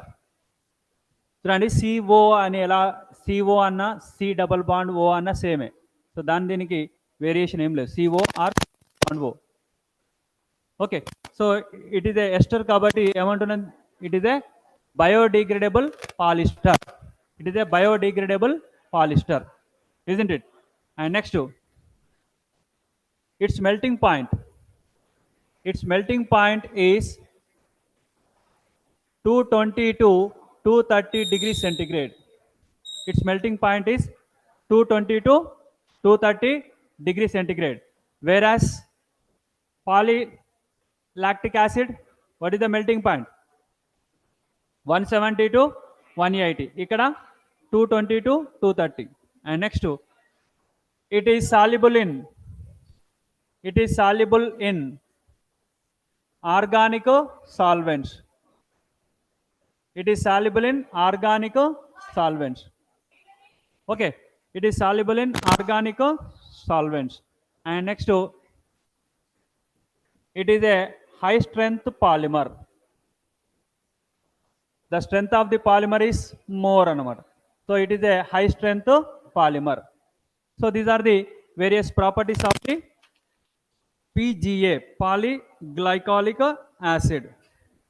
Okay, and next, applications. So applications కూడా సిమిలర్గా ఉంటాయి. పాలీలాక్టిక్ యాసిడ్కి, పాలీగ్లైకాలిక్ యాసిడ్కి same applications ఉంటాయి. Maximum అవే repeat అవుతాయి. చూద్దాం applications.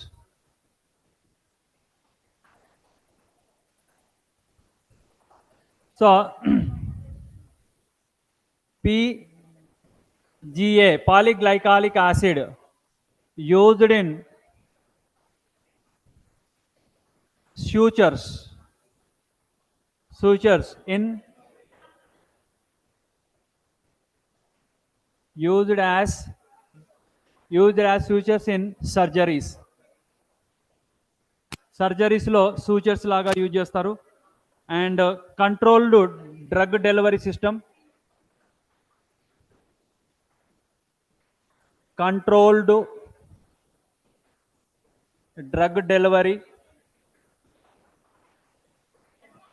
so used in controlled drug delivery. Okay, and next, food packing materials, food packing materials and medical implants. For food packing material, for food packing material, and next to make medical implants, medical implants like and rods, screws, and pins, etc., etc. So in medical implants also this polyglycolic acid is used, and also one is another application. It is also used in tissue engineering. Tissue engineering, tissue ఇంజనీరింగ్లో కూడా tissue engineering. So this PGA used in tissue engineering. Tissue ఇంజనీరింగ్లో కూడా use చేస్తారు. So this is about the polyglycolic acid. Okay, how many biodegradable polymers are discovered? How many biodegradable polymers are discussed? Two. What are they? Polylactic acid and polyglycolic acid. Polylactic acid and polyglycolic acid. ఈ రెండిట్లలో ఒకటి కంపల్సరీగా ఇస్తారు. Okay, so this is about the polymer chemistry. Totally ఈ topic తోటి polymer chemistry అయిపోయింది. Okay, and next 5th chapter, that is spectroscopy.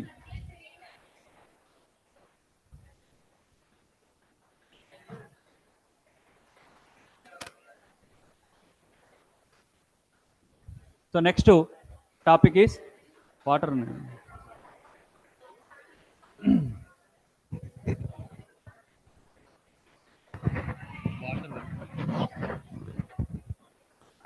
So next last unit. Thank you.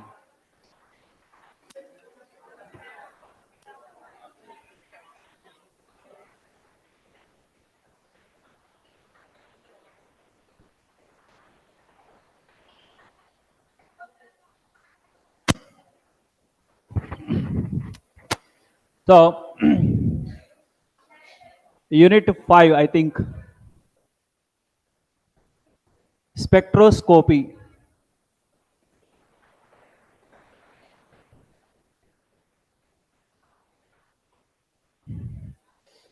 Me mobile operating app BTech అయిపోయిన తర్వాత అదే చేసుకుంటూ ఉంటావు. Mobile operating, కళ్ళు పోతాయి, స్ట్రెయిన్ అవుతుంది, no burdens, no responsible. Okay, ఇప్పుడు మనం ఎందుకు వచ్చినాం? వినడానికి. మొబైల్ ఆపరేటింగ్ ఈవినింగ్ టైం ఉన్నది, మధ్యాహ్నం లంచ్ టైం ఉన్నది, ఆ టైంలో ఆపరేట్ చేసుకోవచ్చు. సో కంటిన్యూషన్గా వింటే మీకు అర్థం అవడానికి అవకాశం ఉంటుంది, అంతే తప్ప మధ్య మధ్యలో విని మధ్య మధ్యలో ఆపరేట్ చేయడం అవన్నీ చేస్తే మీకు అర్థం కాదు. ఓకే, ఈ స్పెక్ట్రోస్కోపీ అనేది కంప్లీట్ డిఫరెంట్ టాపిక్. మీకు ప్రీవియస్ క్లాసెస్లో ప్రీవియస్ స్టాండర్డ్లో లేదు, ఇది కొత్త టాపిక్ ఇది. ఓకే, కాబట్టి కొంచెం జాగ్రత్తగా వినండి. సో ఇది ఒక ఇన్స్ట్రుమెంటేషన్ టాపిక్ అనమాట. ఓకే, లైక్ ఎట్లయితే సాఫ్ట్వేర్ కంప్యూటర్ ఉంటుందో, సో ఆ టైప్ ఆఫ్ టాపిక్ కాబట్టి కొంచెం జాగ్రత్తగా వినాలి. కొంచెం అర్థం చేసుకుంటే అది ఈజీగా అర్థమవుతుంది, లేకపోతే కష్టం. Okay, so what is spectroscopy? See it is a branch of science. It is a branch of science. It is a branch of science that determines the structure of the compounds. The structure of the compounds. The structure of the compounds by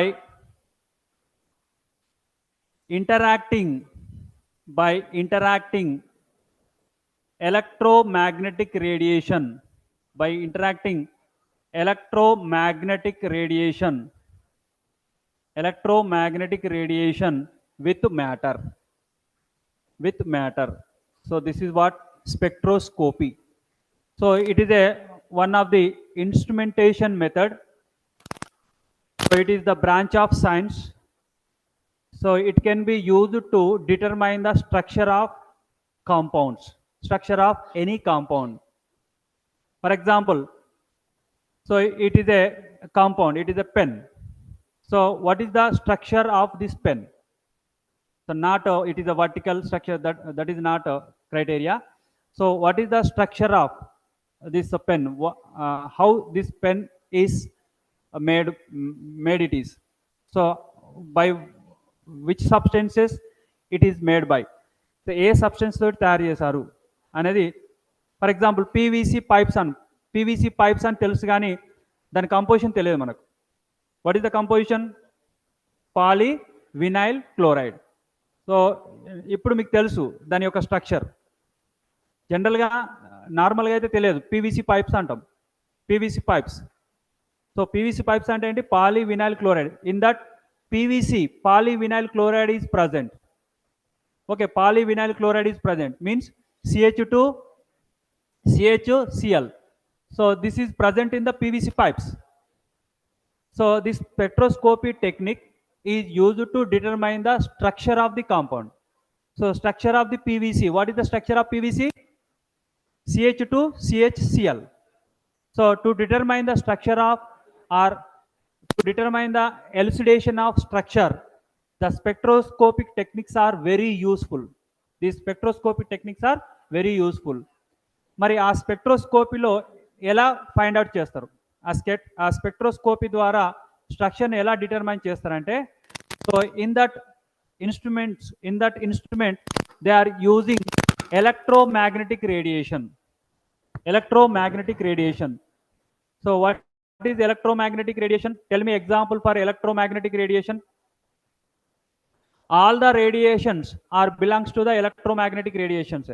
All the radiations which are coming from sun are belongs to electromagnetic radiation. So tell me one example. Right, very good. UV radiation, ultraviolet radiation, visible radiation, IR radiation, microwave radiation, radio wave radiation, X-ray radiation, gamma radiation. What are these? These are all the electromagnetic radiations. Okay, so which are coming from the sun నుంచి వచ్చే radiations అన్నిటిని కూడా మనం ఏమంటాం? Electromagnetic radiation అంటాం. ఈ స్పెక్ట్రోస్కోపీలో ఏం చేస్తామంటే, electromagnetic radiation, in the spectroscopy electromagnetic radiation interacts with the matter. So for example, so you want to know the structure of this pen. ఏం చేస్తాము అప్పుడు? ఈ పెన్ను తీసుకొని ఈ పెన్ను ద్వారా ఎలక్ట్రోమాగ్నెటిక్ రేడియేషన్ పాస్ చేస్తే ఈ పెన్ యొక్క స్ట్రక్చర్ అనేది అక్కడ డిస్ప్లే అవుతుంది. ఫర్ ఎగ్జాంపుల్, మనం హాస్పిటల్కి వెళ్ళామనుకోండి, ఎక్స్రే తీయాలని అంటాడు. ఎక్స్రే ఎందుకోసము? ఆ బోన్ సెట్టింగ్, ఆ బోన్ అరేంజ్మెంట్ తెలుసుకోవడం కొరకు ఎక్స్రే తీస్తాడు. ఓకే, ఆ ఎక్స్రే అనేది ఏంటి? It is one type of radiation.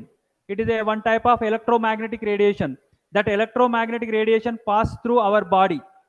మన బాడీ ద్వారా వెళ్ళిపోయి మన బాడీలో ఉండే బోన్స్ అనేది అక్కడ డిస్ప్లే అవుతాయి. ఆ బోన్స్ అనేది అక్కడ డిస్ప్లే అవుతాయి. బోన్స్ ఫ్రాక్చర్ అయినాయా, బోన్స్ ఏమైనా ఆల్టర్ అయినాయా, ఏమైనా చేంజ్ అయిందా, దాని పొజిషన్ చేంజ్ అయిందా అని తెలుస్తుంది. So like that by X-ray we know the structure of our bones in our body. Okay, ఆ బోన్స్ యొక్క అరేంజ్మెంట్ అనేది తెలుస్తుంది. అలాగే ఏ కాంపౌండ్ యొక్క స్ట్రక్చర్ తెలుసుకోవాలన్నా మనం ఇక్కడ ఈ స్పెక్ట్రోస్కోపీ ద్వారా తెలుసుకోవచ్చు. So in that spectroscopy they are interacting the electromagnetic radiation with the matter. So ఈ ఎలక్ట్రోమాగ్నెటిక్ రేడియేషన్నే మనం షార్ట్ కట్లో ఈఎంఆర్ అని పిలుస్తాం. EMR, electromagnetic radiation. సో నేను ఈఎంఆర్ అనే యూజ్ చేస్తాను.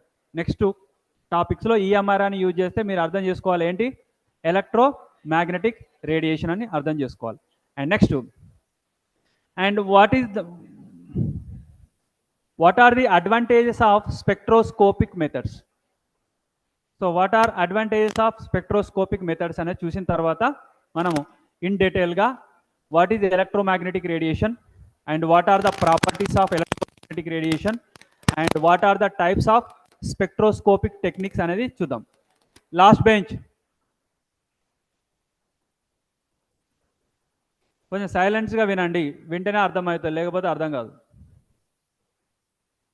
ఓకే, సో ఇది న్యూ టాపిక్ కాబట్టి, ఇంతకుముందు వినలేదు కాబట్టి, ఇంతకుముందు లోయర్ స్టాండర్డ్లో లేదు కాబట్టి ఇప్పుడు వింటే అర్థమవుతుంది.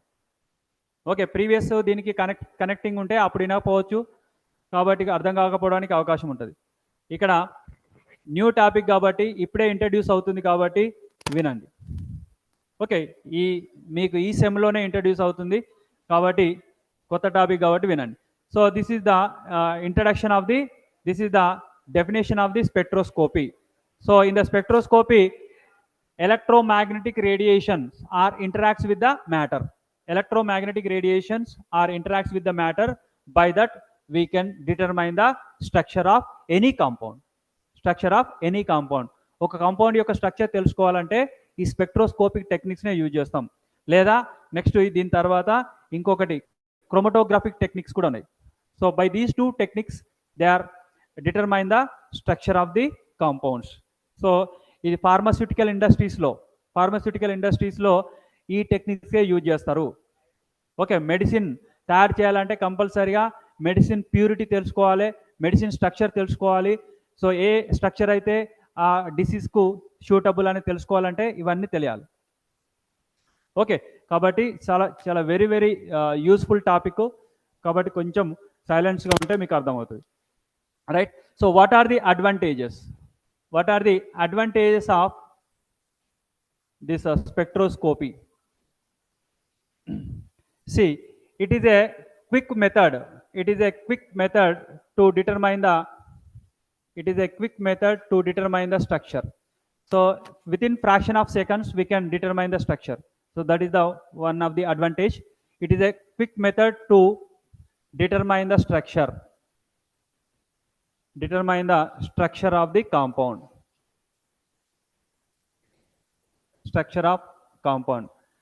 And next, little amount of substance is enough to so milligrams లో సరిపోతుంది. సో ఈ పెన్ యొక్క స్ట్రక్చర్ తెలుసుకోవాలంటే జస్ట్ దీని నుంచి ఒక మిల్లీగ్రామ్ ఆఫ్ సబ్స్టెన్స్ తీసుకొని మనం దాని యొక్క స్ట్రక్చర్ను డిటర్మైన్ చేయొచ్చు. So little amount of substance is enough to determine the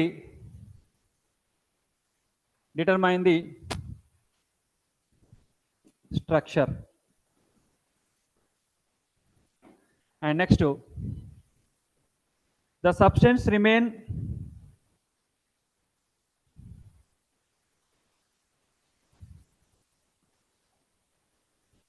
substance remains unchanged during the examination.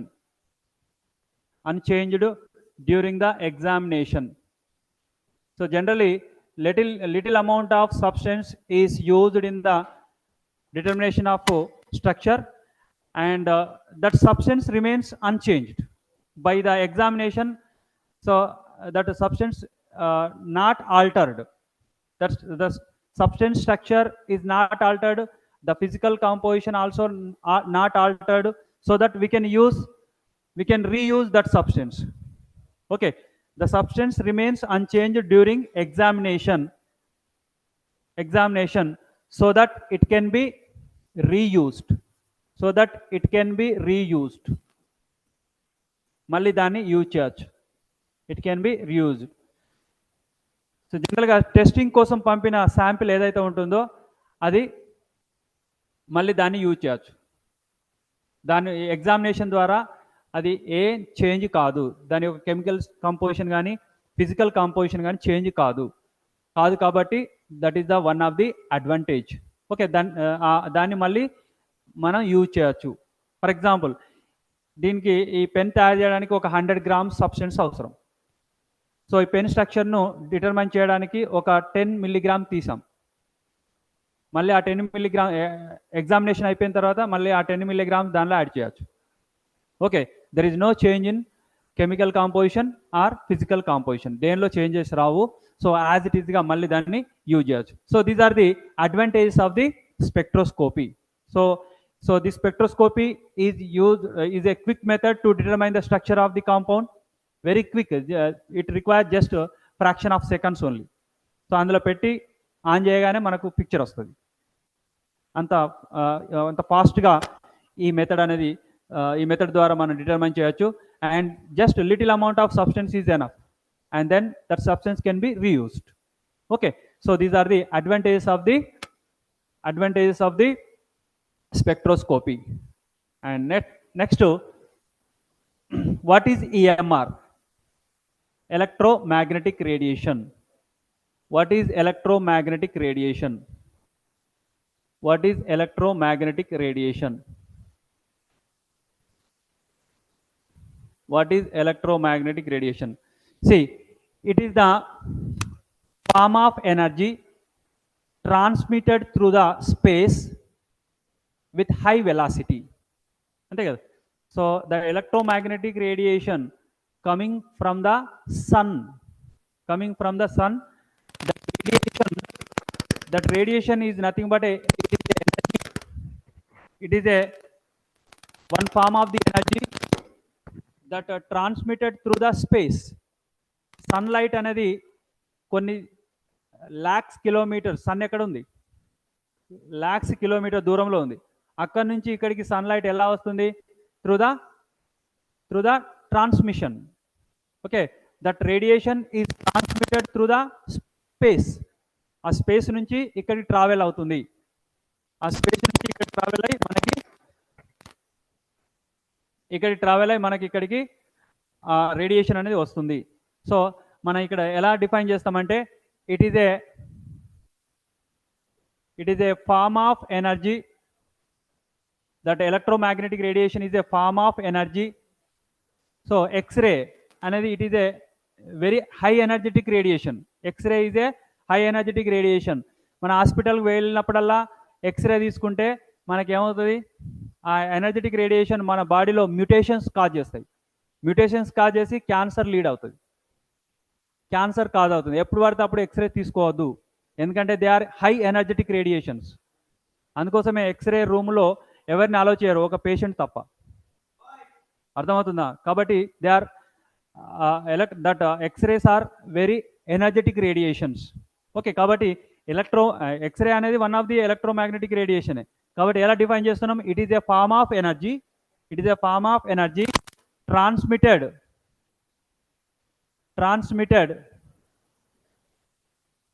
Through the space transmitted through the space with high velocity. Okay, with high velocity. So is known as electromagnetic radiation. Example, electromagnetic radiation కి example అన్ని చెప్పొచ్చు. ఏంటది? మనకు తెలిసిన example ఏంటి? Visible light. Only we see the visible light radiation మాత్రమే మనం observe చేయగలం, మిగతా వేటిని కూడా అబ్జర్వ్ చేయలేం. ఎక్స్రేస్ని కానీ లేకపోతే and IR rays, microwave rays, radio waves, వేటిని కూడా మనం చూడలేం. ఓన్లీ విజిబుల్ రేస్ని మాత్రమే చూడగలుగుతాం. So what are visible light? Visible radiation ఏంటమ్మా? VIBGYOR, visible rays, VIBGYOR. So all colors.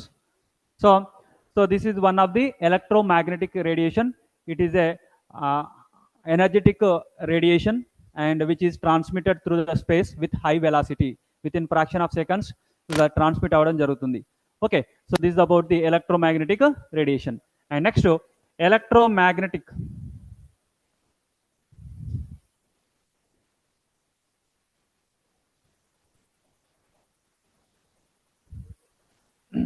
Electromagnetic spectrum. Electromagnetic spectrum. Electromagnetic spectrum. Electromagnetic spectrum. Electromagnetic spectrum. Electromagnetic spectrum. Electromagnetic spectrum. Electromagnetic spectrum. Electromagnetic spectrum. Electromagnetic spectrum. Electromagnetic spectrum. Electromagnetic spectrum.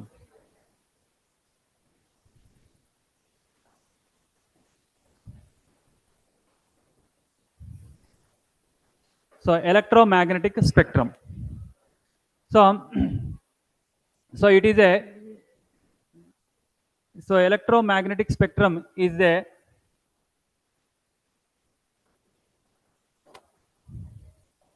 spectrum in which, so spectrum is nothing but it is a image. Spectrum, it is a image in which electromagnetic radiations are arranged in the order of their increasing wavelengths, increasing their increasing wavelengths. Increasing wavelengths are decreasing frequencies. Decreasing frequencies. Okay, so what is the electromagnetic spectrum? It is the spectrum in which the electromagnetic radiations are arranged in the order of their increasing wavelengths or decreasing frequencies. So wavelength gaani frequency gaani తీసుకుంటే increasing wavelengths order or decreasing frequency order తీసుకున్నట్లయితే we get a spectrum. That spectrum is known as electromagnetic spectrum. So let's see the arrangement of the various radiations. Sorry.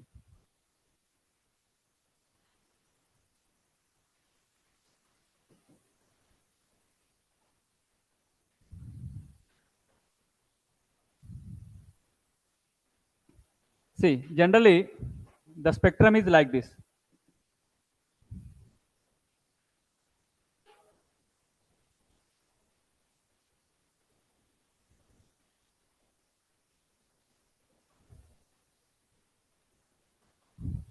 Okay, so at this high energetic radiation, gamma rays, after gamma rays, X-rays, and after that UV rays, visible rays, S silence, visible rays,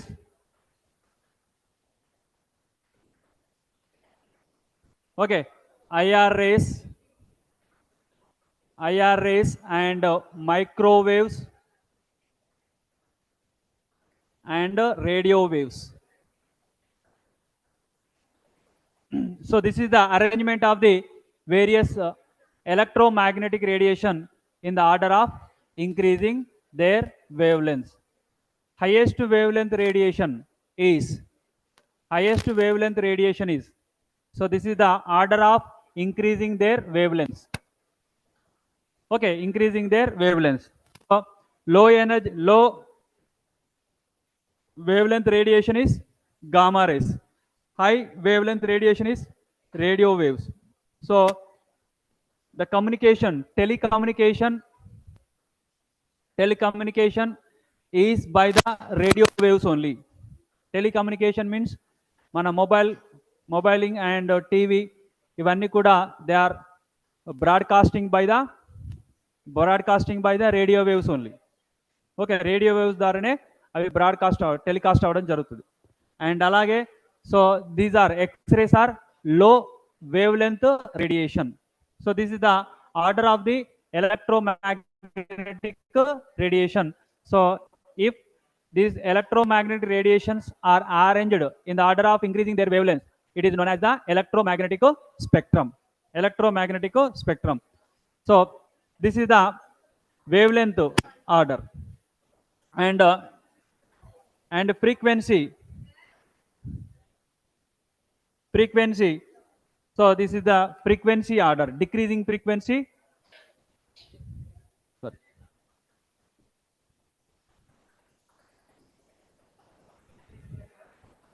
so high wavelength radiations enti high wavelength radiations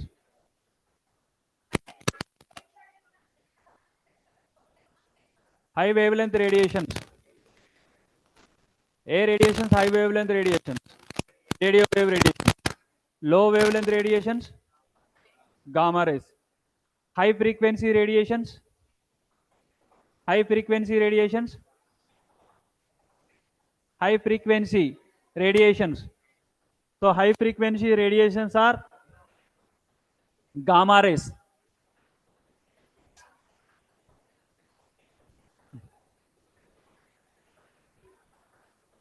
So this is the frequency order, and also this is the energetic order.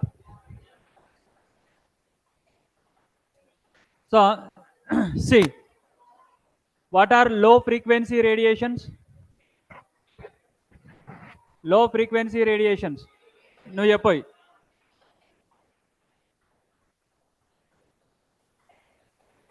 What are low frequency radiations? Radio waves are low frequency radiation. And then what are high energetic radiations? Gamma rays are high energetic radiations. చూడండి, ఈ signal ఎటువైపు ఉంది, ఆరో ఎటువైపు ఉంది, towards left side. Left side frequency and energy is more, and right side wave length is more. Okay, so this is the wave length order అనుకోవచ్చు, frequency order అనుకోవచ్చు, energy order అనుకోవచ్చు. చూడ okay, so like that the various electromagnetic radiations are arranged in the order of their wavelengths or frequency or energy. Okay, and next to, so what are the properties of electromagnetic radiations?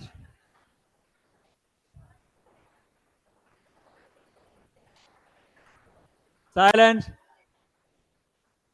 Last benches. So properties of electromagnetic radiations.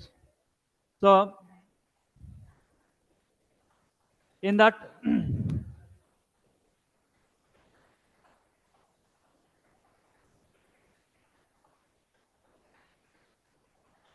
properties of electromagnetic radiation. So first one is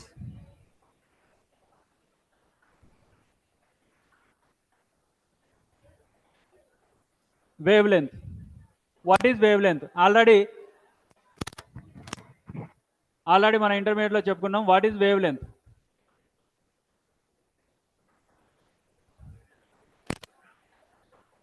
so it is denoted by lambda. And how can you define lambda? The distance between, generally the electromagnetic radiations are transmitted in the form of wave, okay. So in the wave, the high intensity radiation, high peak is known as crust, and these are known as trough. Okay, the distance between the two crust is known as lambda. Okay, silence.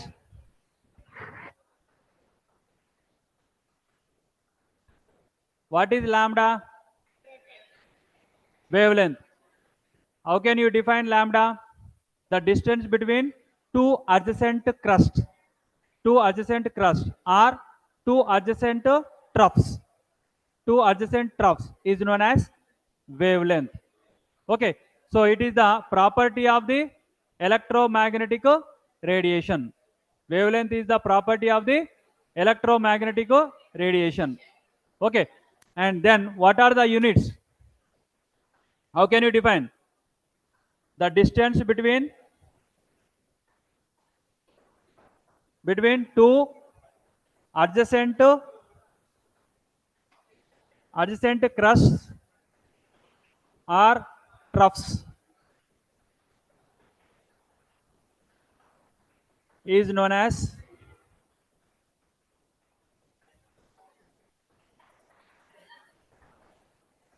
wavelength.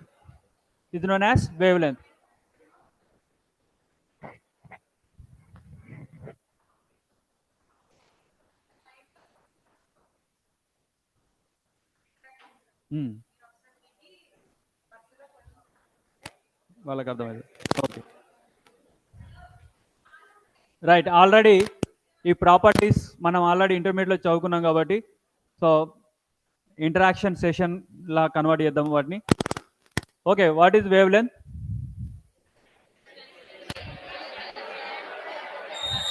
So generally electromagnetic radiations are transmitted in the form of waves. Wave form లో transmit అవుతాయి. So in that చెప్పండి.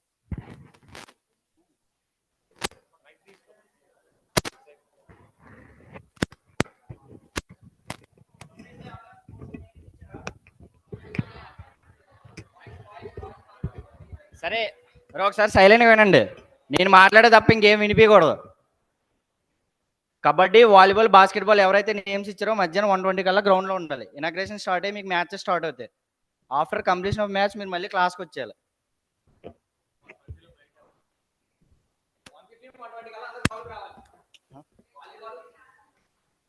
అంటే అది కూడా చెప్పారు మీరు.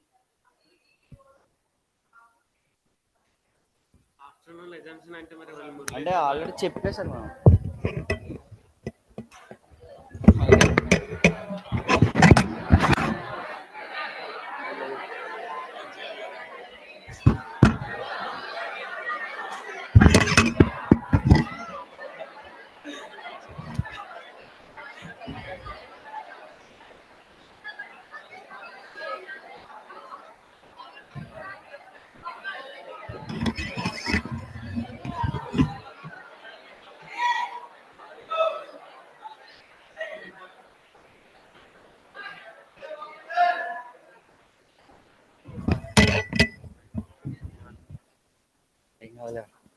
తమ్ముడు ఒకసారి ఎవరికైతే స్పోర్ట్స్ ఈవెంట్లో ఉన్నారో వాళ్ళు మాత్రమే బయటకు రావాలి. వేరే వాళ్ళు ఎవరైనా వస్తే మీ మీద ఏ యాక్షన్ తీసుకున్నా మాకు సంబంధం లేదు. ఒకవేళ దొరికితే ఓన్లీ స్పోర్ట్స్లో ఉన్న వాళ్ళు మాత్రమే 1:20 కల్లా గ్రౌండ్లో ఉండాలి.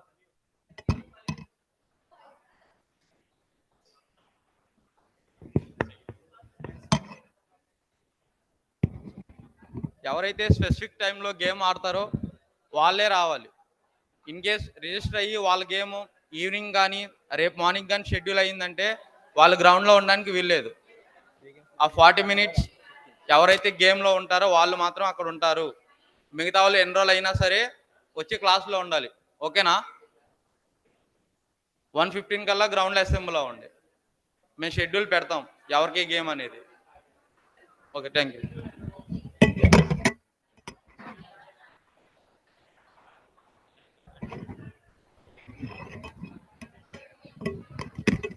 హలో.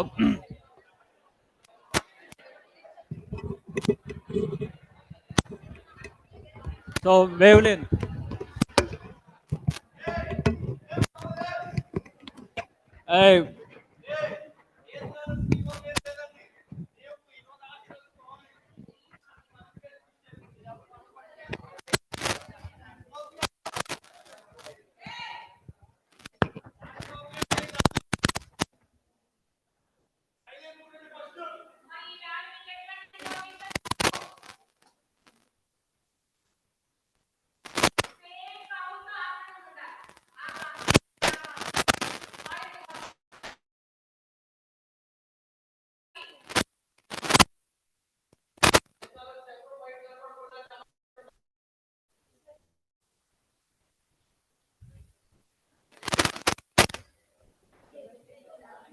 ఎస్.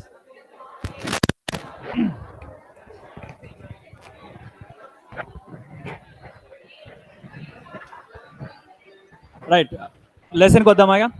టాపిక్ అయిపోయిందా?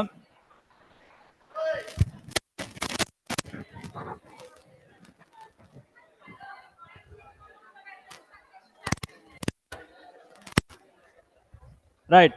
So electromagnetic radiations. Electromagnetic radiation, nothing but what? Light. It is nothing but light. Light radiation is also known as electromagnetic radiation, and electromagnetic radiations are having various properties like wavelength, frequency, wave number and energy. Okay, what is wavelength? What is wavelength? The distance between the two crusts, adjacent crust, not any two. So we have to take adjacent crust. Means పక్క పక్కన ఉండే crust distance తీసుకోవాలి. Okay, so adjacent crust or adjacent troughs is known as the wavelength. So what are the units?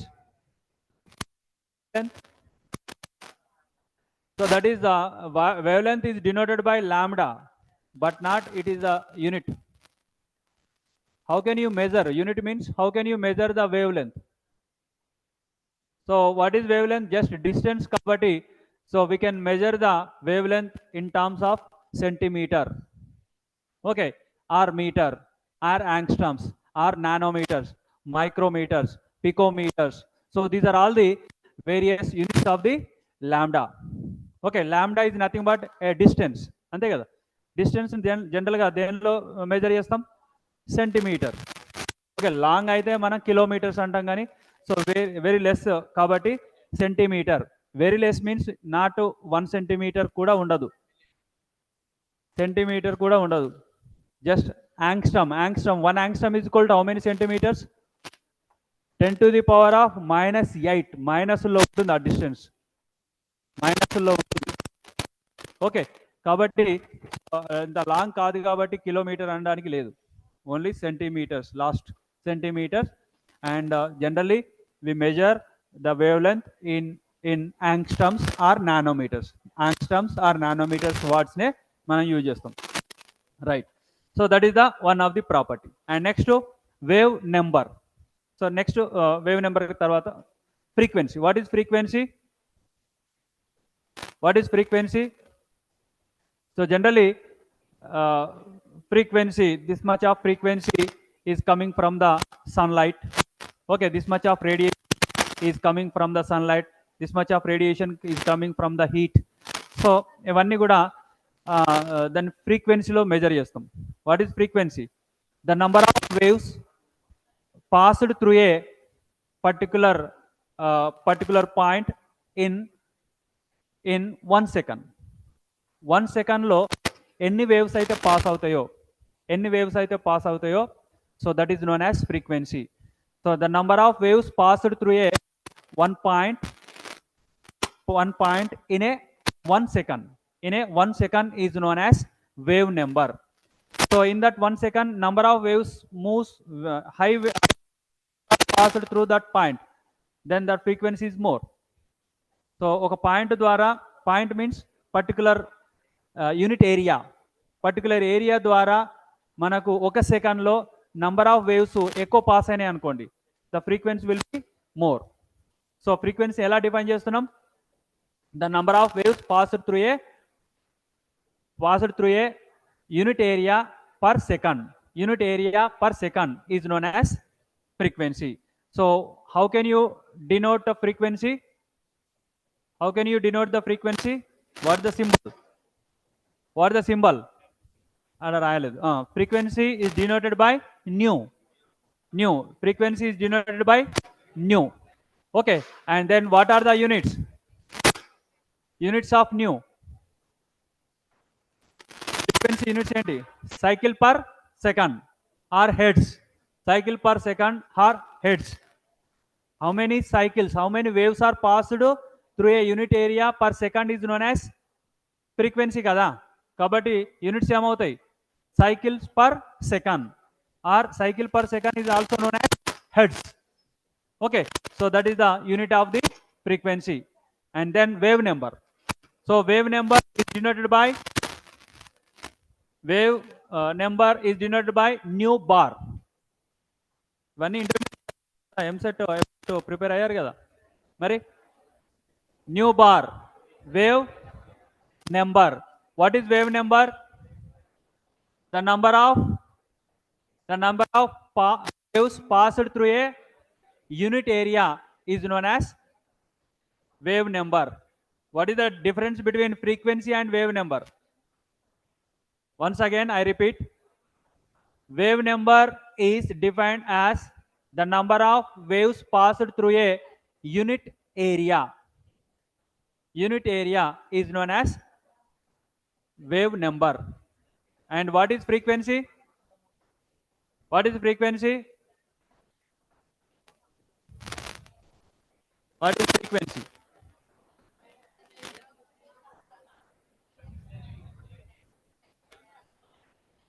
Frequency అంటే ఏంటి? Wave number అంటే ఏంటి? చెప్పు. What is frequency?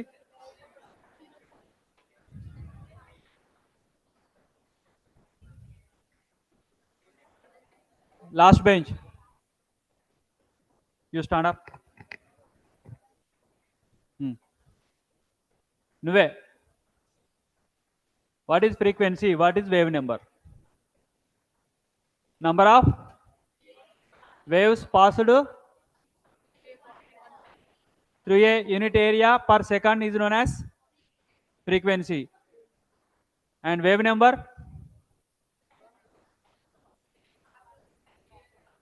Number of waves passed through a per second. Per unit area is known as, ఇక్కడ టైంను mention చేయము. Without టైంను ఒక unit ఏరియాలో ఎన్ని వేవ్స్ అయితే పోతాయో that is known as wave number. Particular ఏరియాలో పర్టికులర్ డిస్టెన్స్లో ఎన్ని వేవ్స్ అయితే పాస్ అవుతాయో that is known as wave number. Okay, so wave number is also reciprocal of the wavelength, is also known as reciprocal of the wavelength. So that nu bar is equal to, what is the formula? 1 by reciprocal of wavelength means 1 by lambda. So nu bar is equal to 1 by lambda. Nu bar is equal to 1 by lambda అని కూడా అనొచ్చు. And next last property ఏంటి? Energy. What is energy? So every electromagnetic radiation has energy. So that radiation is transmitted in the form of energy packets. Energy packets. So the Planck's, according to Planck's theory, the radiation, the energy of the radiation transmitted in the form of small packets. Every small packet has energy, and that energy is equal to h nu, where h is equal to Planck's constant. What is the value of Planck's constant?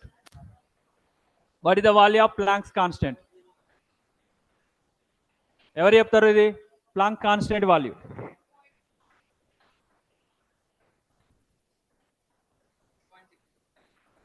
Six point 6.625 into 10 to the power of minus 27 erg second, or 10 to the power of minus 34 joule second. నువ్వు చెప్పు, what is the value of Planck's constant? 6 minus 20 ఏంటి అవి units? జౌలా. erg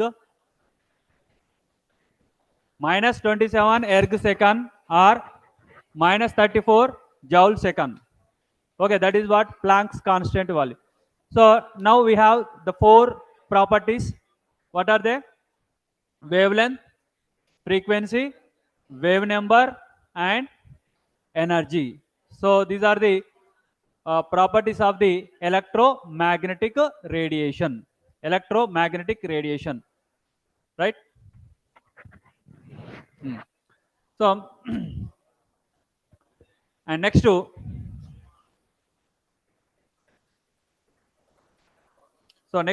మన next సెషన్లో electromagnetic radiation కాలే కూర్చో.